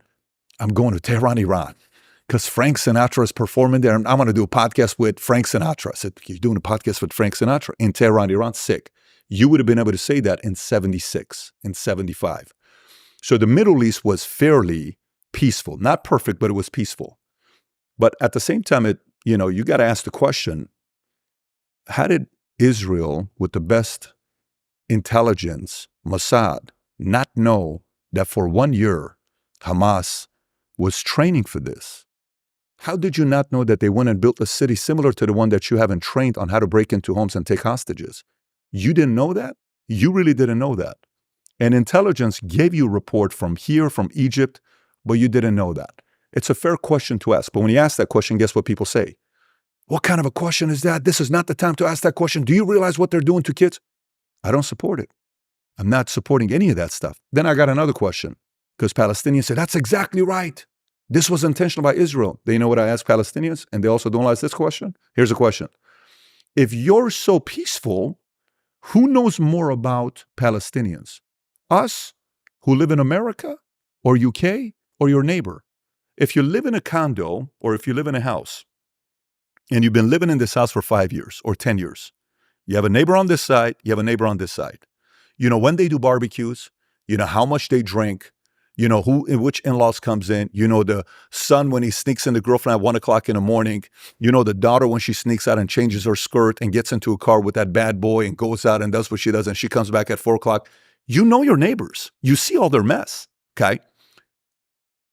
If Palestine and Gaza is filled with so many peaceful people, why is Egypt not taking them as refugees to go to Egypt? Egypt knows a lot about you. Why is it only 800 people? Why are they not letting 1 million people come to you? So somebody may say, what a shameful question for you to ask. How dare you ask the question? I think both questions need to be asked. What you do with it is up to you, okay? So for me, this whole concept of when you're winning, don't believe the hype. When you're losing, don't believe the hype. Whatever story even your own side is saying, why don't you be skeptical a little bit and question it for yourself and see if you can entertain both ideas?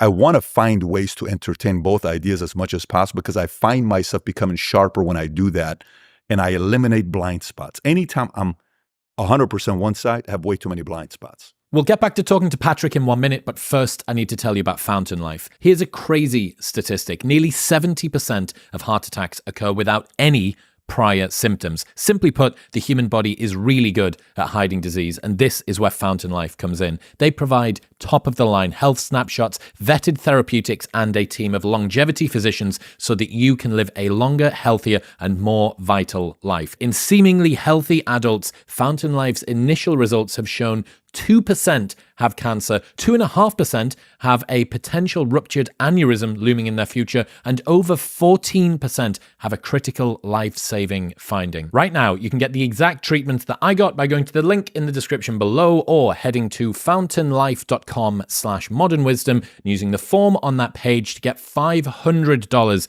off their Apex membership. That's fountainlife.com/modernwisdom. Do you think that we're obliged to have a take on everything? Because I haven't got involved in the Israel-Palestine conflict, and there's a lot of people that are very unhappy. The silence is violence crowd. Your silence is deafening. Why haven't you come out in support or against this group or that group? Is it an obligation for us all to have a take on everything? If the background has to do anything with you, I think you are obligated to talk about it. Meaning, if you're a Jew, I think you have to. If you're Palestinian, you have to. If you're a Muslim, I think you have to because it's your community, it's your pride, it's your background. If you're a political show and you've spoken about Ukraine and Russia and you've touched that topic, why are you not touching this topic? Now, I don't know if you have. If your audience, no to all of the above. Then guess what that means? Then you're consistent. So no, you don't have to. If you've been consistent with all of it, you don't have to talk about it. That's not what the show is about. You could simply say, you want to hear that show? Go to Ben Shapiro. Well, what people are saying, they're not saying, why haven't you commented? Specifically what they're saying Your position is what they want. What they're saying is, why haven't you said the thing that supports the stance that I want you to take? So why haven't you? For each of them? No, listen. Why haven't I commented on it at all? I mean, listen, there's a lot of events in the world that if you and I had to comment on all of them, we don't have a life. You would have to do 12-hour podcasts to cover everything on a daily basis. No. But this is a once in 50 years type of crisis that could lead to a World War III. Numbers came yesterday where Ray Dalio, I don't know if you've sat down with Ray Dalio. I have, yeah. Okay, so you know who Ray Dalio is. He's a $20 billion man, built an incredible company. I had him on as well. Ray Dalio yesterday said, the chance of World War III is officially at 50%. And Jamie Dimon yesterday said, these are the most dangerous times we're living in decades. Okay. So one may say, well, you get tens of millions of eyeballs. You're no longer somebody that gets, back in the days, your first show when you did where 220 people watch it and mom and dad didn't watch it, or your siblings didn't watch it and best friends didn't watch it. No, now you're getting... Well, that's the interesting question, right? Whether somebody with a sufficiently large platform is obligated to comment on things simply because they have a large platform. And you asked whether I have and why I haven't, if I haven't. I found out about the incidents that were going on in the Middle East on Twitter 2 days after they happened. And I wondered why Hamas was trending. And I thought, what the fuck's Hamas? Oh, fuck, that's Hamas. That was 2 days after everything had happened. By this time, I'd already had texts from people saying, dude, like, are you going to do an episode on this? And I was like, bro, the requisite amount of understanding for me to be able to add an educated opinion to this topic is not one that I have time to do. I mentioned to you earlier on, we've been traveling. We were in LA. We were there for 2 days. All I've done for the last week is travel, sleep, research, and record. And I've researched very specific guests. I haven't been researching stuff about the Middle East, right? So that's all I've had time to do. Is it not the precise problem that people who do not know what they're talking about have given COD psychology insights way outside of their domain of expertise and just added to the noise rather than adding to the signal? And yet, there is a group of people on the internet that would say, no, but this is so important to me that it's something that should move aside the other things that you're doing in life. And I think a final element of this is people who are chronically online cannot understand what it's like to not be chronically online. I am chronically online for periods. And then I am chronically traveling around and researching and recording and going from hotel to hotel, coming out to Florida. This is one of those periods during which there's a lot of reading that needs to be done to make a comment, to contribute to something that lots of people who are better educated than me can do. It's the same reason I didn't comment on COVID. COVID was something that was happening. We did a couple of episodes explaining how we felt people could better work from home, some mental health tools that we thought that they could use, some strategies that they could do to improve their time blocking and some stuff like that. Here's how we would design your homework station. I'm like, if you want me to comment and just throw horse shit at the wind, I can do it, but I don't think that it's going to benefit anything. So yeah, there's this compulsion, this obligation, I think, that certain groups on the internet feel anybody that comments on things should get themselves involved with. And it's just... Are you surprised? No, not at all. Because what they want, but again, they don't want you to comment. They want you to support their side. No, that's a different story. That's a different story. There's a difference between commenting and supporting, right? If I comment, I'm giving you my thoughts. And I'm going to share with you my opinion, thoughts on my life experience, on what I think is going on. And then from there, agree or disagree. For the people who are asking you to contribute, if your thoughts and your life experience led you to implicate one side rather than the other, sound like you were being more generous to one side rather than the other, they would very quickly say, I wanted you to comment, but I didn't want you to say that. They would very quickly have an issue with it. Is that your brand, though? Is your brand of 700 episodes, 2,500 clips, is your brand give an opinion on current events? Have you done that in the past?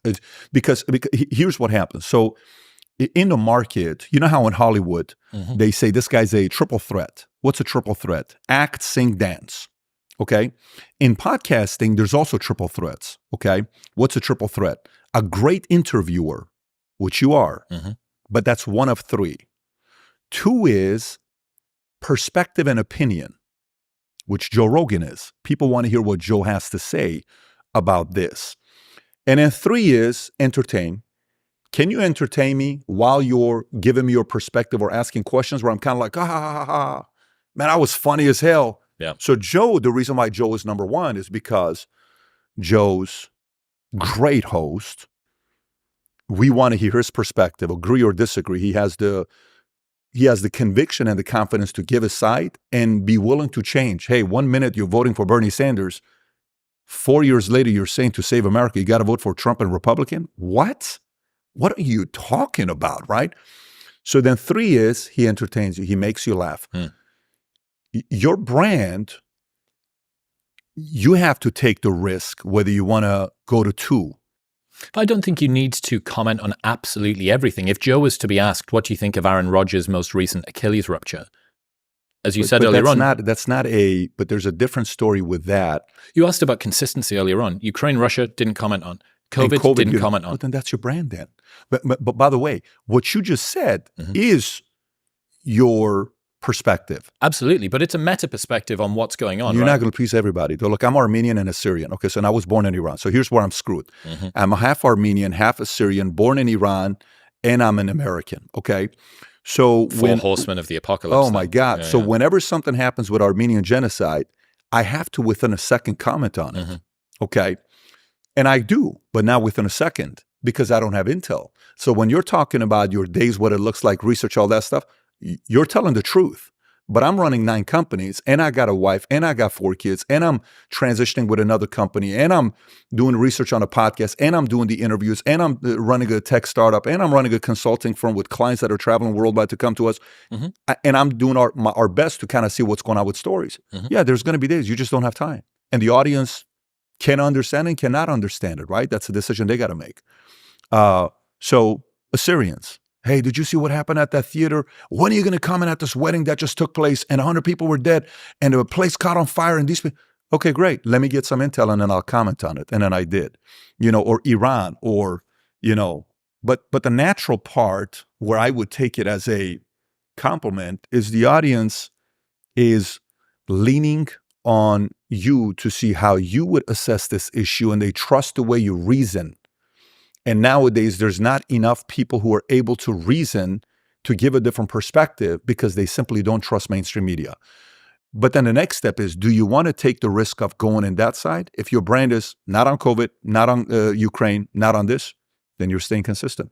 I think largely the main lesson I learned this from Douglas Murray, is that there are a lot of people in the online space who do not have expertise within a particular domain and have it in another one.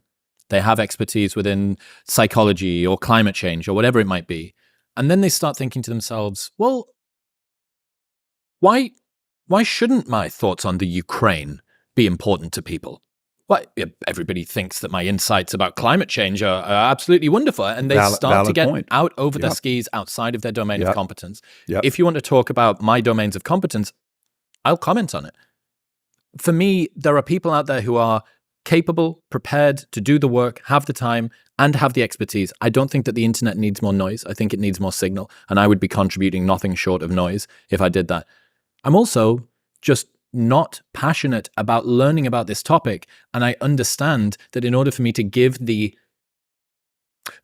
meet the bar of evidence and insight that I would want to feel proud about my opinion, I need to be passionate about it, right? I need to be compelled to learn about it. Are you passionate about life? Of course I am.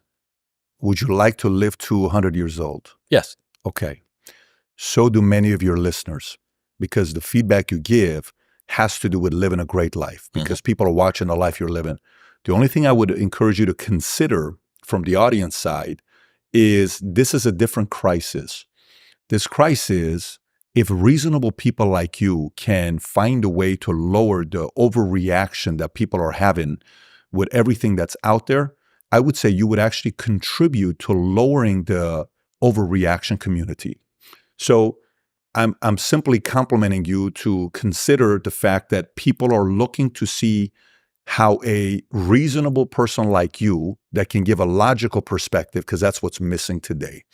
And when a Ray Dalio, when a Jamie Dimon, when many of these guys are saying 50%, and you with your millions of people who listen to you can, and it's not a niche audience where it's in one country or 2 countries. Your audience is worldwide, 100 plus countries. You got people listening to you. I think maybe from that level, the feedback from the audience could be, this is not a regular issue. We'd like to hear your thoughts. And then whether you choose to do it or not, it's your prerogative, and we move on. Yeah, you've got you mentioned there about this sort of loss of faith in our institutions, right? The previous gatekeepers, the people that we would have relied on to tell us what's what in the world. What do you think about this rising skepticism?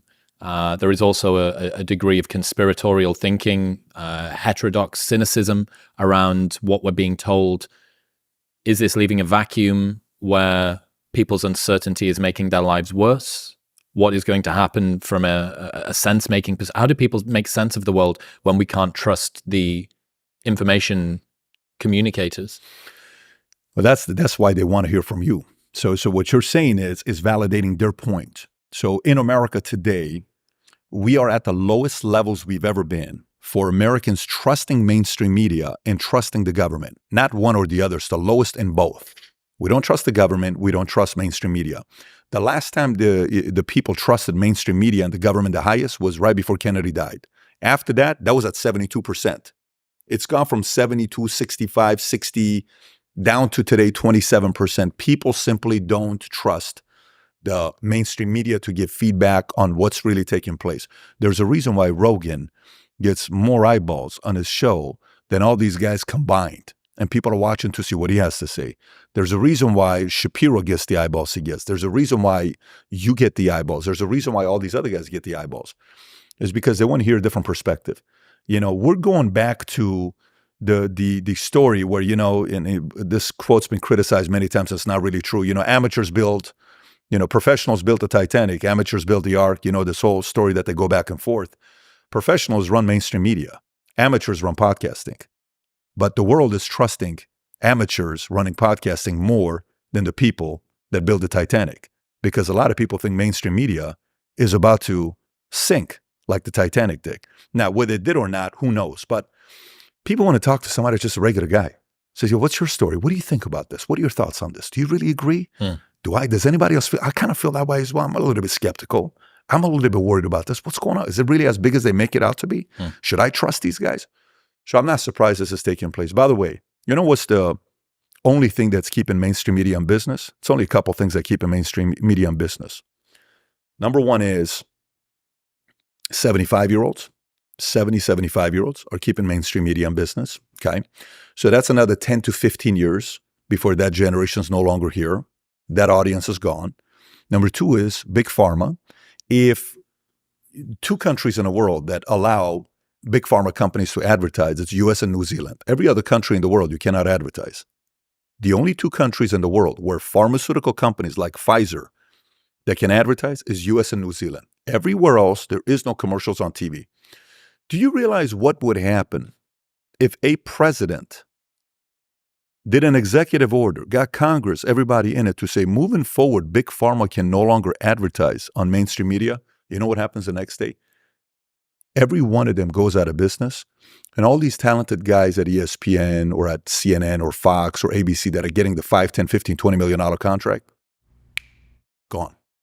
80% of the revenue's gone. And a lot of these guys now have to go and try to make it in the world that you're making it in. This is hard. What you're doing is hard. There's not a teleprompter behind me. There's nobody whispering in your ears what to say. Follow up with this question. This is all you doing it, right? To them, hey, ask him this. Follow up with this. We just found data. 63%. He's lying. Follow up with this. Did you watch any of the late night hosts when they tried to do a podcast between them? Yes. What did you think from a professional's perspective, a amateur professional's perspective? There's a reason why they can't do anything without writers. Don't get me wrong. To me, Fallon is a very talented guy. And you're not going to get to that job without having talent. These guys got a lot of talent. They're workers. But the moment writers are done, you mean to tell me from May 12th, you guys can't do an episode until what? October, which they just started, 2 weeks ago? You realize writers control this world. Now, the writers are worried that ChatGPT can write the jokes of what's going on. And what if AI can pop out these, jokes on what could take place? No, this game is a very, very hard game. This is not an easy game. Think about what Spotify did. What other president in the last 20 years has been as popular as Obama? And let me get this straight. Obama and another guy named Bruce Springsteen start a podcast and Spotify drops them? What? Who else has been more popular in the last 20 years on television than Kim Kardashian with 300 million followers on Instagram? Spotify signs a podcast with her, then they drop her? What? Who else has been more on TV and every magazine, newspaper than Harry and Meghan? But Spotify dropped their podcast and hasn't fully, is like, we're not renewing the contract. And then they give Rogan a few hundred? Wait, what? So let me get this straight. Just being famous doesn't help to have a podcast? No. Wow. I thought it was just about fame. No, this is hard. This is an art. This is very difficult to do. It's not easy to do. So if mainstream media sinks like the Titanic, 90% of that talent is going to disappear and they're not going to know what to do. 90% of them. It's not an easy game. Does this mean, or does this contribute to complicity or those commentators and all of the other people whose wages ultimately are paid for by those adverts? Does this create a perverse incentive for them? In what way?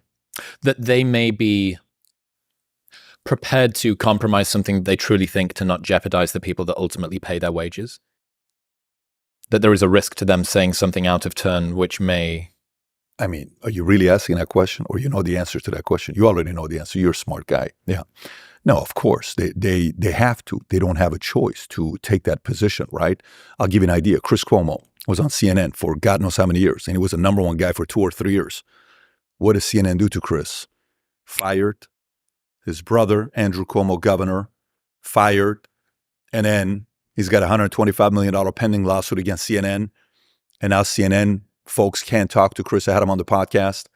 And for the longest time, Cuomo was hated by a lot of people on the right. Absolutely hated because of the stuff he would say. Where is Jesus? Is Jesus going to come and save you with COVID? What's Jesus going to do for you? And all this stuff he would say, right? Well, he came on a podcast, and I'm with one of my partners in Dallas. He's a billionaire himself in the insurance space. He's the number one power player in insurance. We're at his office, corner office on the top, one of the sickest offices you'll see in your life, like 60th floor. He's overlooking all of Dallas, Brian. And he says, you know, it's kind of weird watching Cuomo on your podcast. I said, why? He says, he sounded different. You know, there was moments where I kind of liked him when I was watching this. And this is not a guy I can say something like that with. You know how many people said that? What happened to him? He's now a free agent. He's got a shirt he sells that's called Free Agent. He's got a podcast that says, with something Cuomo Project, that he's got a podcast. And how does he dress? Like you? We're with him a couple weeks ago in what do you call it? In Sag Harbor, up in that entire area, whatever that area is, I forget the name. Sagaponic, Sag Harbor, all that stuff. And we go to his house. My kids are running around the back. He said, hey, Pat, somebody wants to talk to you. I said, who's that? FaceTime. It was like this. I'm like, oh, shit. What's up, Robert Downey Jr.? How you doing? So I'm having a conversation with him. But forget about talking to Robert Downey Jr. I wanted to see my kids' reaction, especially my 2 boys. Because my boys, when he died, my kids were devastated. When he dies, Iron Man dies in the... Do you know what today is in What? the Marvel Cinematic Universe? No. Today is the canonical death day of Tony Stark when he clicks his fingers. Today is the day, the date. Get out of here. Today is the date. I did not know that. Today's What the is one. the chance of me bringing up the story? And I don't even know that story. So I said, Dylan, Tico, come here. So Daddy, we're running around with the dogs. I said, trust me, come here. And Chris turns the camera around. He goes like this. My son goes, oh my God, It's Iron Man. I know you. And then the other son, Tico, his reaction, Dylan's reaction. You know, you love Robert Downey. He's one of those guys that you absolutely love. When you go back to his journey, I was talking about the movie that my dad and I watched 30 years ago, Only You. And the only movie I've ever watched 4 hours, 2 hours, 2 back-to-back in a row was Judge. And it's by Robert Downey Jr. What's the moral of the story? The moment Chris Cuomo was free and he didn't give a shit, he just kind of told you what he was kind of going through. Whether you like it or not, you may not agree with everything, but he's finally free. A lot of these guys working on mainstream media, they're not free. And we now see Tucker's transition. And guess what? He's killing it. Okay? Love him or hate him, when Tucker puts on a show, everybody's watching what this guy's got to say. So I found out from the guys that light and tech, all of this stuff that we're doing here, who understand very, very, very closely what's going on. Bennett, was it anamorphic lenses? Is that what they shot Tucker's first thing in his garage with? Yeah, so anamorphic lenses, a very particular type of lens, very particular type of shooting, very short, wide. So it has the image of, maybe it was his garage or something like that, or a living room with the background behind him. Make no mistake, that is lit and shot in cinema quality, right? With the facade of it being a sort of low budget thing, right? So it's this we beautiful, just did this on an iPhone. Yeah, precisely. It's this beautiful blending of both. Yeah. And that's exciting. I think it's exciting to see what these guys do. And also, I love this about, given that we spend so much time talking and people have this concern about whether or not someone's gaming the system. Are they trying to growth hack relatability, right, or authenticity? I would be lying if I said that I didn't take an amount of pleasure to see late night hosts that have got massive platforms struggle to hold a conversation together for an hour over Zoom. Because that is ultimately the battle place of ideas, right? It's not how well can you read a script from a teleprompter. I mean, there is skill, absolutely skill in being able to do that, and I couldn't. I couldn't do the writing, I couldn't do the performance, I couldn't do the bits and the blah, blah, the music. But largely you are a marionette, right? That's being ventriloquized by a handful of writers and execs. Ultimately, seeing what you can do when the gloves are off is more interesting to me. This is very hard. This is very hard because how long is your average podcast? Hour and a half. Okay. So an hour and a half of keeping people's interest with no breaks and nobody talking to you and touching up the makeup, to them, what are you talking about? That is absolutely insane to do something like that. No, this is very hard. And the market has proven that this isn't for everybody. The market has proven you cannot keep my attention for that long. This is very, very difficult. When people started saying, I remember I hired a marketing expert, 13 years ago, 14 years ago. He came in and he said, well, studies have shown you're making one of the mistakes you're making on YouTube. Your videos are about 12 minutes long. Yeah, too long. And the only videos that do well is 12 minutes. After 12 minutes, I said, nah, man, I'm doing 42 minutes, 28 minutes, hour and 20 minutes. Yeah. That's a mistake. Number one thing we have to do is no video can go past 13 minutes. Like, dude, okay, maybe this guy's the expert. He sold his company for a couple million. You know what happened?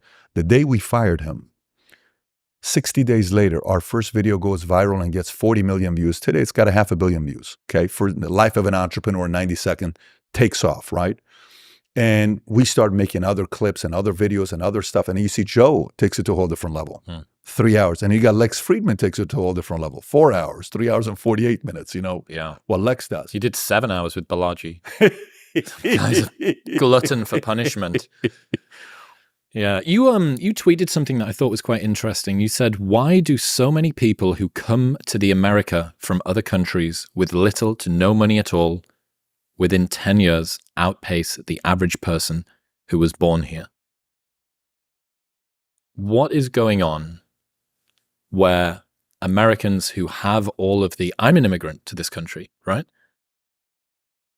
Many people who are given from the very beginning all of the benefits of being from this country, why is it that they are outpaced by people who weren't born here? So 6-7 months ago, I'm sitting with my estate planner, and one of the fears I have for the last 10 years is what I'm going to do with my kids, with the wealth, with money. Am I raising them in a way that they're not going to turn out being the snobby, arrogant kid that, silver spoon. Oh man, I never liked those kids in school. Those are the kids I got into fights with. I never liked those kids. So I don't want to raise those types of kids. And then you go and read these books about which families generationally created a wealth that stayed. Like Vanderbilt raised a bunch of snobs. So Vanderbilt's money only lasted one generation. Generation later, there's no money left. So when you read the story about that Anderson Cooper's a Vanderbilt, but his mother said, hey, even though we were Vanderbilt, don't expect any kind of trust fund. Baby, you ain't got no money here. Nothing's coming over to you. You got to make your own money. But you look at the Medici family and what they did, 5, 6, 7 generation. What did they do differently? You look at Rockefeller still has the money.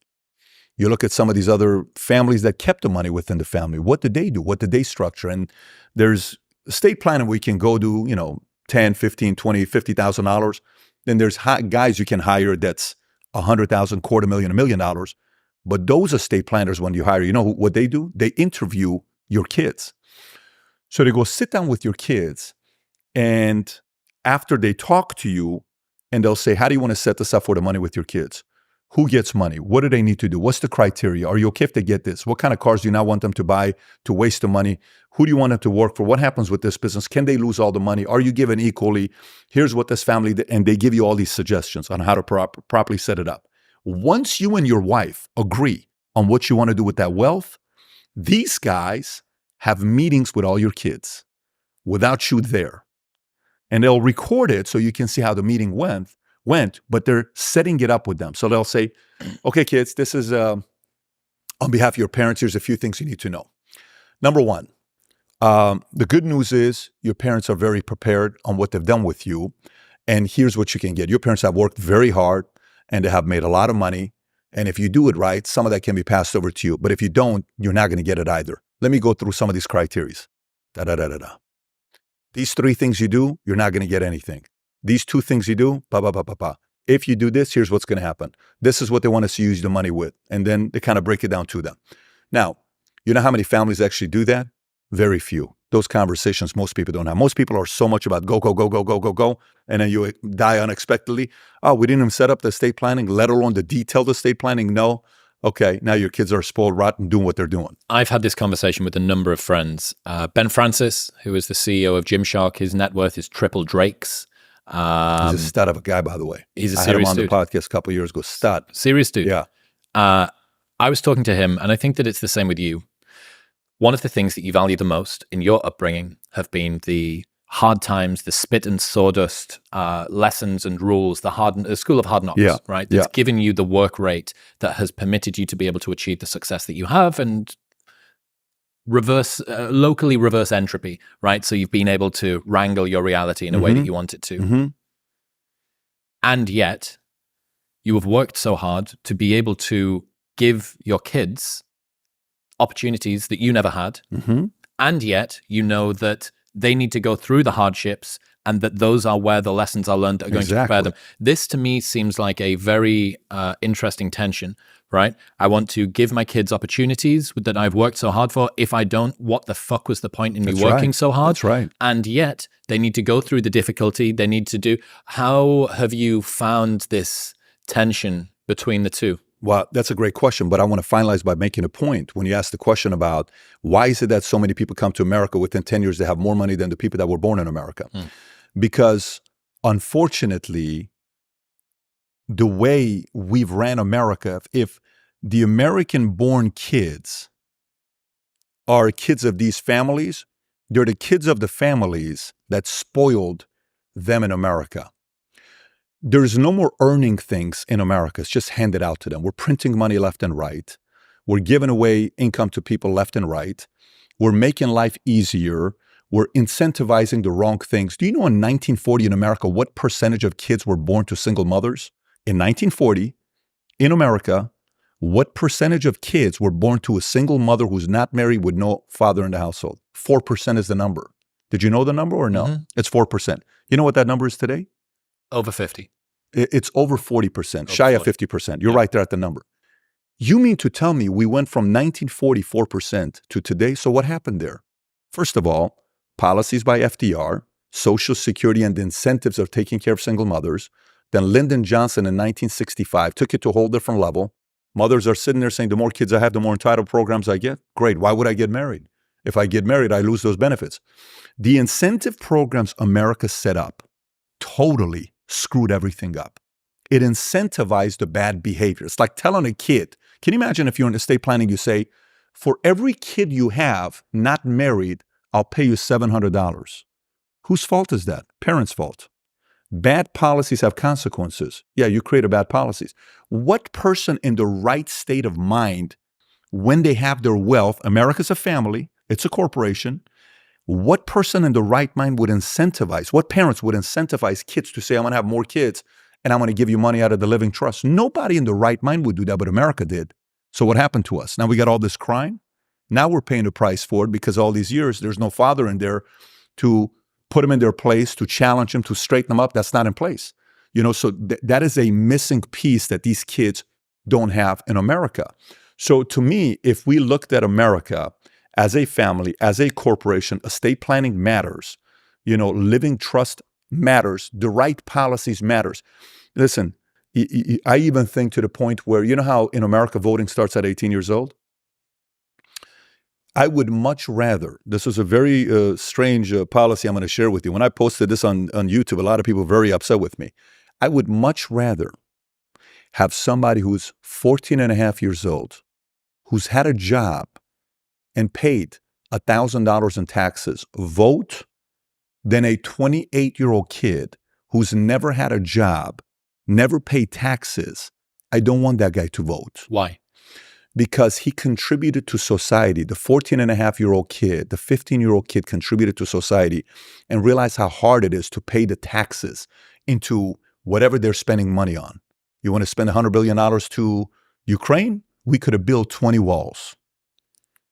We could have built 20 walls with that money that was sent. You're not saying Ukraine, I'm saying it, so you're safe. Don't worry. They're not going to come after you. They're going to come after me. So all of these things that you look at, we're going away from earning. When an immigrant comes here, all they're looking at saying, wait a minute, I can go work this and do this and do this and do this, and I'm going to earn this. Yes, I'm going town all day. I'm good with this. Many Americans don't have that mindset because bad policies have consequences, and we're suffering the negative impact of that. But you asked a follow-up question, right, with kids. And your question is how to balance it with challenging them, yet still having the opportunity. What was the question you were asking? Yeah, the tension between you affording your kids the benefits that all of your hard work has allowed them to do. And so I'm greedy. I'm very greedy. And here's what I mean by I'm very greedy. I want my kids as close to me for the rest of my life. We have a family that lives in our community. Messi just bought a house right next to our house, and he just moved into the community. He caused a lot of mayhem. It's all over the place. Cops are coming in. Every week we have, what do you call it, paparazzi craziness that's going on. But one of the families that lives in our community, they run a medical company with 6,000, 7,000 employees. So the founders, the mom and dad, their house is here. Right next door to the house, they have 2 sons. The other son lives here, who's the chief marketing officer. Their oldest son's house is here. Each son has 4 kids. Each son has 4 kids. Both sons are doctors. Both sons married someone who's a doctor. And they each have 4 kids. They have a structure on what they do Monday nights. Every Tuesday night, they have dinner together and they talk about God. Every Wednesday, there's a system to everything they do. He'll call me and say, hey, we went fishing this morning. I got a bunch of fish. Can I drop it off to you? I am enamored by how those parents created that kind of a structure where their kids are respectful, their grandkids are respectful. We're going to Halloween. We're walking in Halloween, doing trick-or-treating, and the son comes by, 17-year-old son comes by, and he says, yeah, he doesn't have his iPhone with him. I said, how does he not have his iPhone with him? He says, in our family, standard's very easy. You want your phone? You got to have straight A's. He's got to be. I said, well, let me get this straight. Your 17-year-old son doesn't have a phone because he doesn't have one, because he has one B? He says, yeah, it's our standard. I said, what are you talking about? He says, it's very simple. You just got to make sure you got straight A's. You'll get a phone, you get the car, you get this.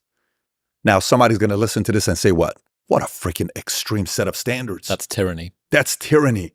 That's exactly the type of kids that end up becoming da-da-da-da. No problem. It's called standards and expectations. And for a family who has the ability to use money and waste it and do whatever they want to keep that kind of standards, I respect that even more. And guess what? The son loves his father, loves his mother, loves their grandparents, respectful kids.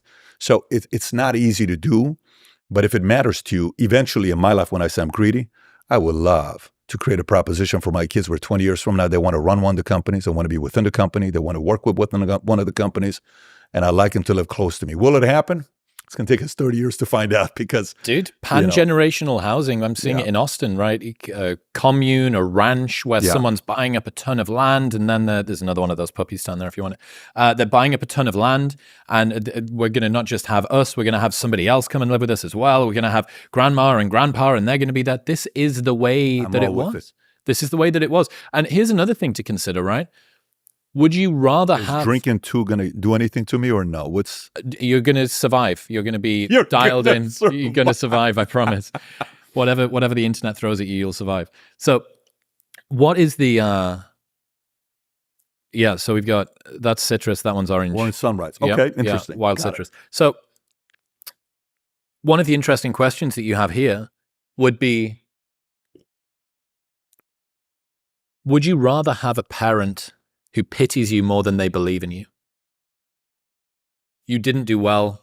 It's okay. That teacher doesn't understand. Let me pat you on the back. Come here, little Timmy, we'll take you for ice cream. Or would you rather have a parent who says, I believe in you more than I pity you? I mean, look, I'll tell you, my dad, very annoying man, okay? Because never sympathized, never felt sorry for anything. Never. It was always standards and expectation, but he always loved me. So when I was 6 years old and my teacher asked me, what do you want to be when you grow up? I said, I want to be a father. Why? I said, because I want to be like my dad. I had a very good dad. My dad's still with us. He was in a hospital this week, but he's out. He's doing good. He's at the house. Kids love him. Everybody loves him. My kids all have a relationship with him. He's 81 years old. It took a lot to please my dad. My dad wasn't impressed by anything. He wouldn't be there and say, oh my gosh. And by the way, he's a Middle Eastern father, which means I've never played catch with the guy. We've never thrown a football. We never played anything. No Why? sports. Why? He was a worker. Since 8th grade, he dropped out in Iran and he started working to take care of his mom and dad. Their family was very, very close. But again, remember how earlier on when we're talking about, choosing your enemies wisely, we talked about how the top performers have a person that gave them unconditional love and one that brought a lot of pain, and then they chose their enemies wisely. I think the role of a person that is gentle and another one that nothing's ever good enough is a great combination. I think if both parents are gentle, that's a problem. And I also think if both parents are nothing's ever good enough is also a problem. Yeah. I think you need a little bit. There's a reason why the Creator, God, created the dynamics that He created.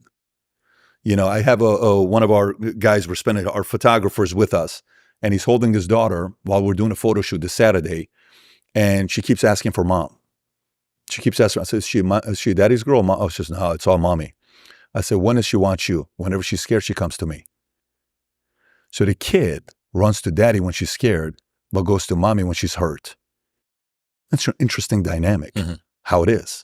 She feels safer by dad when there's a risk, but feels safer by mom when she's hurt because she's going to be pampered and taken care of. Yeah. I think that's very healthy combination. There was a quarterback, Brett Favre, many years ago. I don't know if you know Brett Favre. He's a famous texter. That's an inside joke if you know who he is. But he has his quarterback. He has his coach. So tough on him. So tough on him. Nothing was ever good with this quarterback. Kicking his ass, talking shit to him in the sideline. How could you throw that interception? What the fuck was that all about? What was that all about? And he's afraid of the coach, and he's always escaping the coach. But there was a guy that was, I think his name was Steve Mariucci.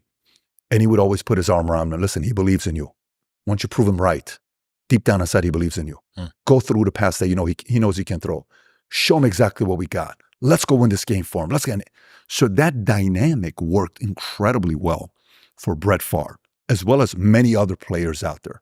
So I think, one without the other is a problem. If you got both, it's a great combination. Yeah, there's a lot of problems with fatherlessness in homes. Melissa Carney just wrote a new book called The Two-Parent Privilege, sorry. And dude, it's terrifying. Just the raw data, the raw outcomes that you get. Did your mom and dad stay together? Yes. Okay. Married till today? Yep. Only child. So only child. So do you have the only child syndrome? Yes. What do you mean? The guy that's the center of all of these lights and stuff. In some regards, okay. In some regards, yes. But I think I had quite a stern upbringing. I was held to incredibly high standards. Was very non-rebellious as a kid. Non-rebellious. Very non-rebellious. Very, very non-rebellious. Wasn't going out, wasn't sneaking out. I don't think I ever got grounded once. Did God play a role or no? No. Standards and expectation, was it tough standards? High. Very high. What did your mom and dad do? Dad is an engineer. Mum stopped working for probably 10 to 12 years to raise me while dad was out working. But this isn't, dad was on the working class of most working class. We live in a city in the UK that was famous only for having the highest teen pregnancy rating in the UK. And then it lost that. So it didn't even have that as a title anymore. At least you could brag about it. Now we got nothing to talk about. Yeah, exactly. We haven't even got that. Yeah. But it was very formative. And, I'm just thinking more and more about this tension between success making people soft. I spoke to David Goggins about it on the podcast. He's this guy who can command millions of dollars for speaking gigs, and he's choosing to go smoke jumping. Have you seen this thing that he's doing? So smoke jumping is when there's a wildfire in the middle of nowhere, and they need to airdrop in the firefighters. So they parachute in with a pack around their waist with all their stuff on, and they also put huge water bucket things that they'll attach their hoses to separately, parachute them in, and they just live in the fire until they put it out. Sometimes they're out there for a week. Pretty sure he makes, it's either $7 or $12 an hour that he makes for doing this smoke jumping, as it's called. It's in Canada for the most part, instead of going and doing this speaking tour. And I asked him about success making you soft. He says, I see it way too much. And that's why I don't like it. I'm not about the flash. I'm not about any of that. One of the best books in business was written by a legendary CEO in Silicon Valley who ran Intel. I think he's the only guy that for a decade straight, he grew the company 100% every year. Unheard of what this guy did. Andy Grove, Hungarian guy. Okay. You know what the book's title is? Only the Paranoid Survive. Only the Paranoid I've heard Survive. you say that before. Yeah. So I had a question to you around Only the Paranoid Survive. I don't disagree that paranoia is an unbelievable competitive advantage. It's a very useful performance enhancer, right? You are paying more attention, you are more detail-oriented, you're more fearful, all the rest of it. Ultimately, is it worth it, do you think? Is paranoia worth it as a life strategy? You are protected by those who take that seriously, okay? You know, burden is not something that's a sexy sell, you know? There's a lot of things that you and I can sell that's very sexy, okay? Work from home, very sexy.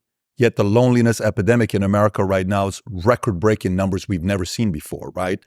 On what people are doing, how lonely they are. Numbers on depression is off the charts right now compared to what it was just 10 years ago. So, yeah, you can sell work from home. You can sell 3.5-day work week. You can sell laptop entrepreneur. You can sell these are all sexy things to sell, right? You can set up a funnel and make 20 grand a month and don't have to do anything. These are all very interesting, easy things to sell. Try selling burden. Go ahead and sell burden. Oh, it's the incredible honor of having burden of the responsibility of a nation or a state or a military or freedom. Try selling it. It's not an easy sale. It's a hard sale. Responsibility isn't sexy. So why are so many great leaders turned on by that burden? Why? Because someone's got to do it. So it all depends. You know, in the book, Your Next 5 Moves, I talk about how the most important question you got to answer in life is, who do you want to be? What type of life do you want to live? That's simple. Okay, so what does this mean?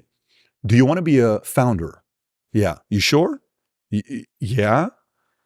Positive? I think so. It's kind of cool, right? Want to be a founder or entrepreneur? You sure you want to be a founder?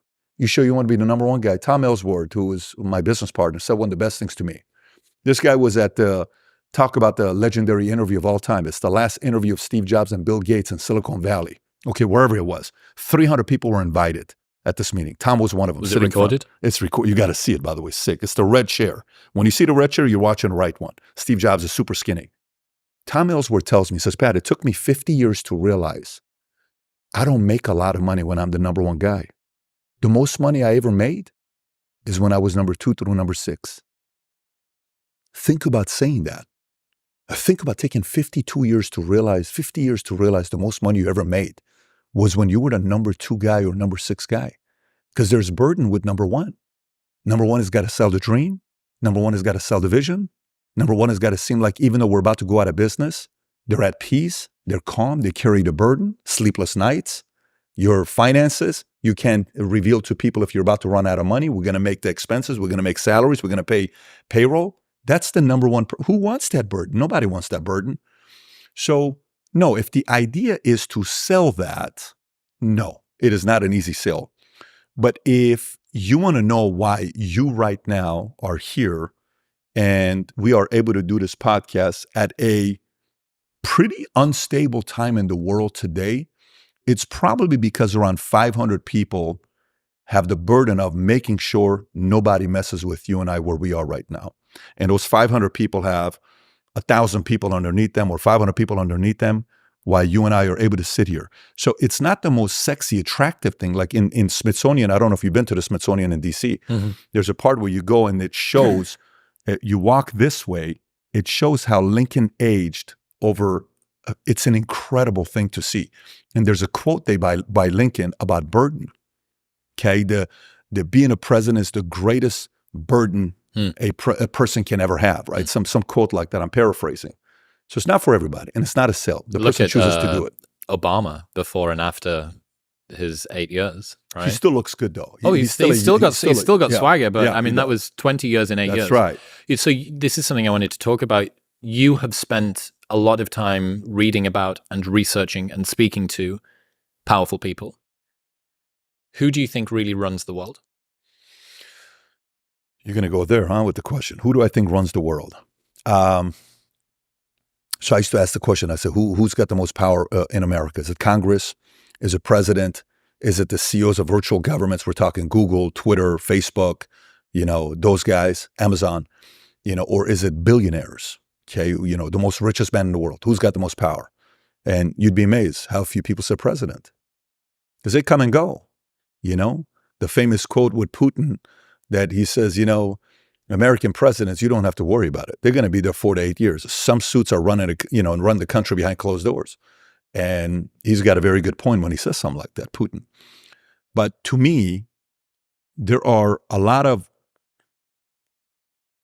alliances being built. So if you and I were to think about aspirational type of people, okay, you know how they say, well, Michael Jackson eventually got to a point where he got so many different girls that he started trying with this and he started trying with this. And a lot of these people in Hollywood have so much sex with so many different people that they become creative and they do dumb things, right? Okay. Tiger Woods, the reason why he got these girls, because what do you know what it is to be the greatest golfer in the world? And everybody throws their panties at you. You want to judge a guy like that? Why don't you go be the greatest golfer and see what it feels like to be 1 out of 8 billion? You don't know what it's like. So they're kind of trying and experimenting with all this stuff, right? It's almost like I'm so much in a prison jail. Everybody's watching what I'm doing. I want to break the rules a little bit to see what I'm capable of doing. Okay. So let's go process and dissect some of these guys that make all the money in the world. Okay. You become a billionaire. And you're still dangerously ambitious. Not from a good place, but more selfish place. Okay, you took over an industry. Now you're worth $5 billion. Now you're worth 10. If you're a billionaire, you're the best at what you do in your space for the most part, or you help build the best in that space for the most part. Okay, cool. So maybe your marriage didn't work out. Maybe you're not the best father in the world. And you're like, well, I want more control. I want more power. I can't be a president. I don't want to be a president because if I run for president, they're going to reveal the things that I've done in my life. And God forbid, if that gets all the light, I don't want that. That's embarrassing. But you know what I'm going to do? What if I can take over the world? Are there other people like me that are driven by wanting to take over the world? What if we could make the world one place and we make all the decisions for everybody? Because I'm probably one of the smartest people in the world. And that conversation's taking place. Again, you really start having that godlike figure. Like, I don't know if you're familiar with George Soros. In one of the interviews he gave to LA Times, he says, I always fancied myself with being a god. Fancied myself with being a god. This is an LA Times interview 20 plus years ago. If you type in George Soros, LA Times God, it's the most disturbing interview to read about this guy. A lot of people are very skeptical about him, right? He's like the boogeyman of a number of conspiracies. How many people have you heard say, I always fancied myself with being a god? He says, but what's great about where I'm at right now is it's no longer a dream. It's not a fantasy it became a reality. Yeah. I have a friend who has spent a lot of time with super, super powerful people. And he told me about a meeting that he had with one individual in particular who spoke about being an apex predator. He said that apex predators don't care about prey. And even though the prey that he was referring to was still his own species, it was really haunting the story, the way that was told to me, because you had someone who not only had the motivation to be able to go and enact whatever nefarious, malicious plan, but also had the actual resources to be able to go and do it, right? Those two things together they're scary. And that was something that really opened my eyes. I'm very non-conspiratorial in the way that I think. I always lean toward, do not attribute to malice that which can be explained by stupidity. Do not attribute to coordination that which can be explained by coincidence. And yet, the more that I read and the more that I learn about things, the more there seems to be there, right? Yeah. People are offended by different things. Some people being offended in their deepest insecurities, they're willing to use their ambitions to go to certain levels that at that point, they're not thinking about the consequences of ruining a lot of people's lives. That's not something they're thinking about at that level. So Hitler was offended. When you read Mein Kampf or you study what Hitler did, he was simply offended. Somebody offended him. So his entire life was about doing what he did just because he was offended. Now, most people who are offended, they do what? They forget about it and they move on. Some of these guys want control. Some of these guys want to make decisions for you. Some of these guys, on the money side, at least they go and make money to get power. Some people don't go make money to get power. Some people, Klaus Schwab, they're like, no, I'm not going to go make money to get power. I'm going to get power by creating laws and thinking I know what's best for you.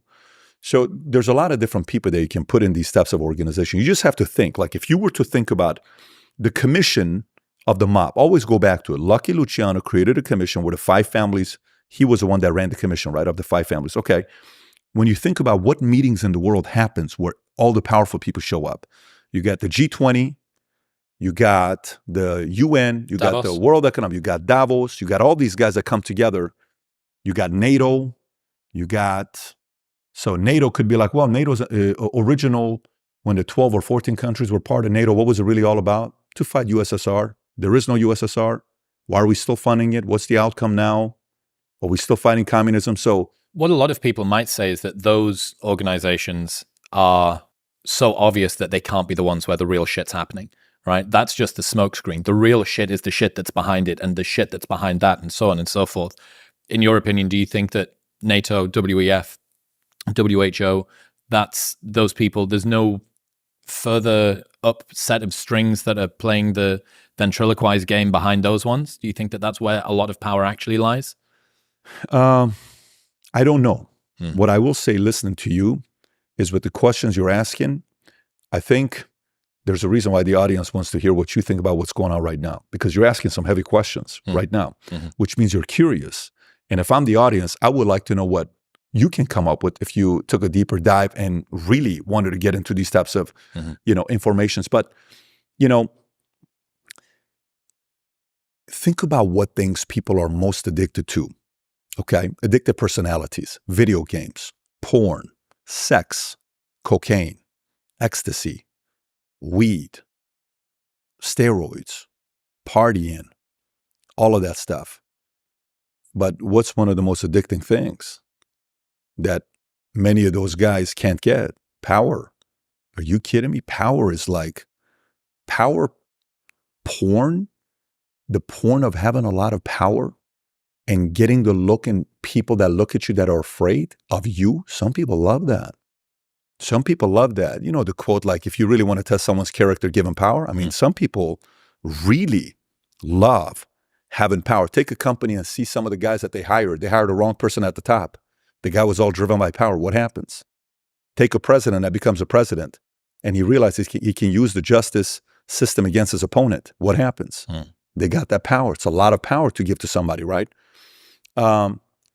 Yeah. So, those people I believe are out there. Some of them are 100% money people because money talks and you can have a lot of influence. You need funds to do anything, right? You do. It's going to be the money people.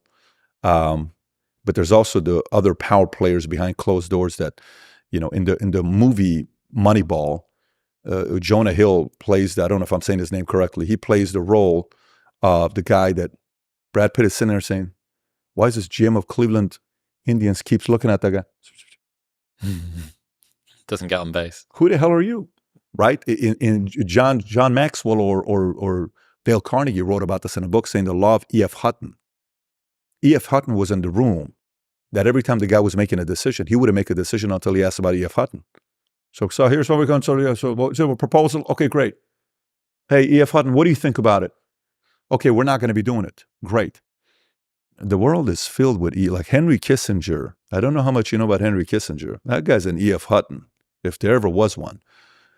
There's a lot of those guys that are the brains behind the faces that we see. And most of the times, the best E.F. Huttons, no one ever finds out who they were. No one ever finds out who those guys are.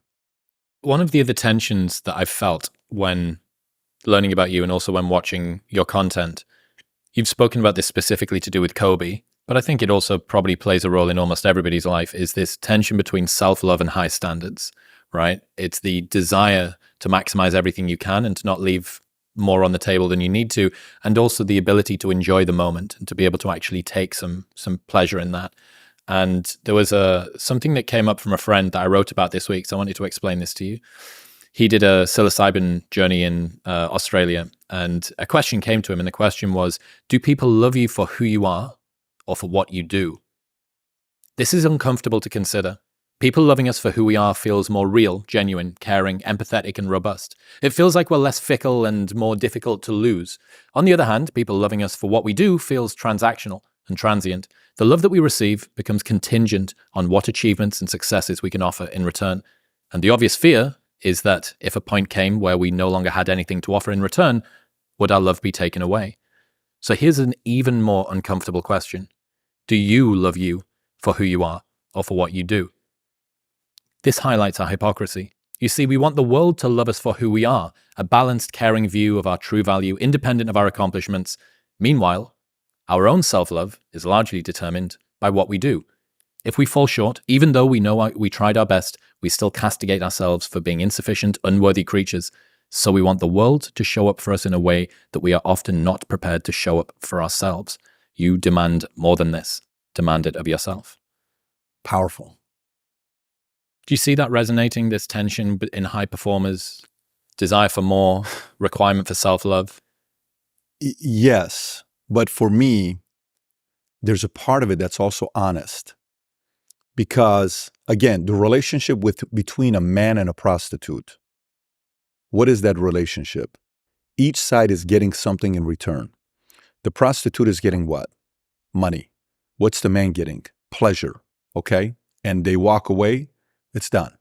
It's a very honest relationship, right? There's no depth in that relationship. It's straight up, it's honest, done, we move on. Okay. Working at a company. Say you work with a company and he helps the YouTube channel go to the next level, doing all the work behind closed doors, all this stuff. Would he do that job for free? Or would he do it because you're offering something back to them? How many of my employees would be with me if it was working for free? That nonprofit would be kind of weird. Guys, what we're doing is very important, but I need you to work for free. What do you mean? Are you going to make money? I am, but I want you to work for free. It's kind of weird, right? There needs to be an exchange. Again, it's honest. Exchange. Okay. If I go above and beyond everybody else and I work, should I deserve the right to get paid more?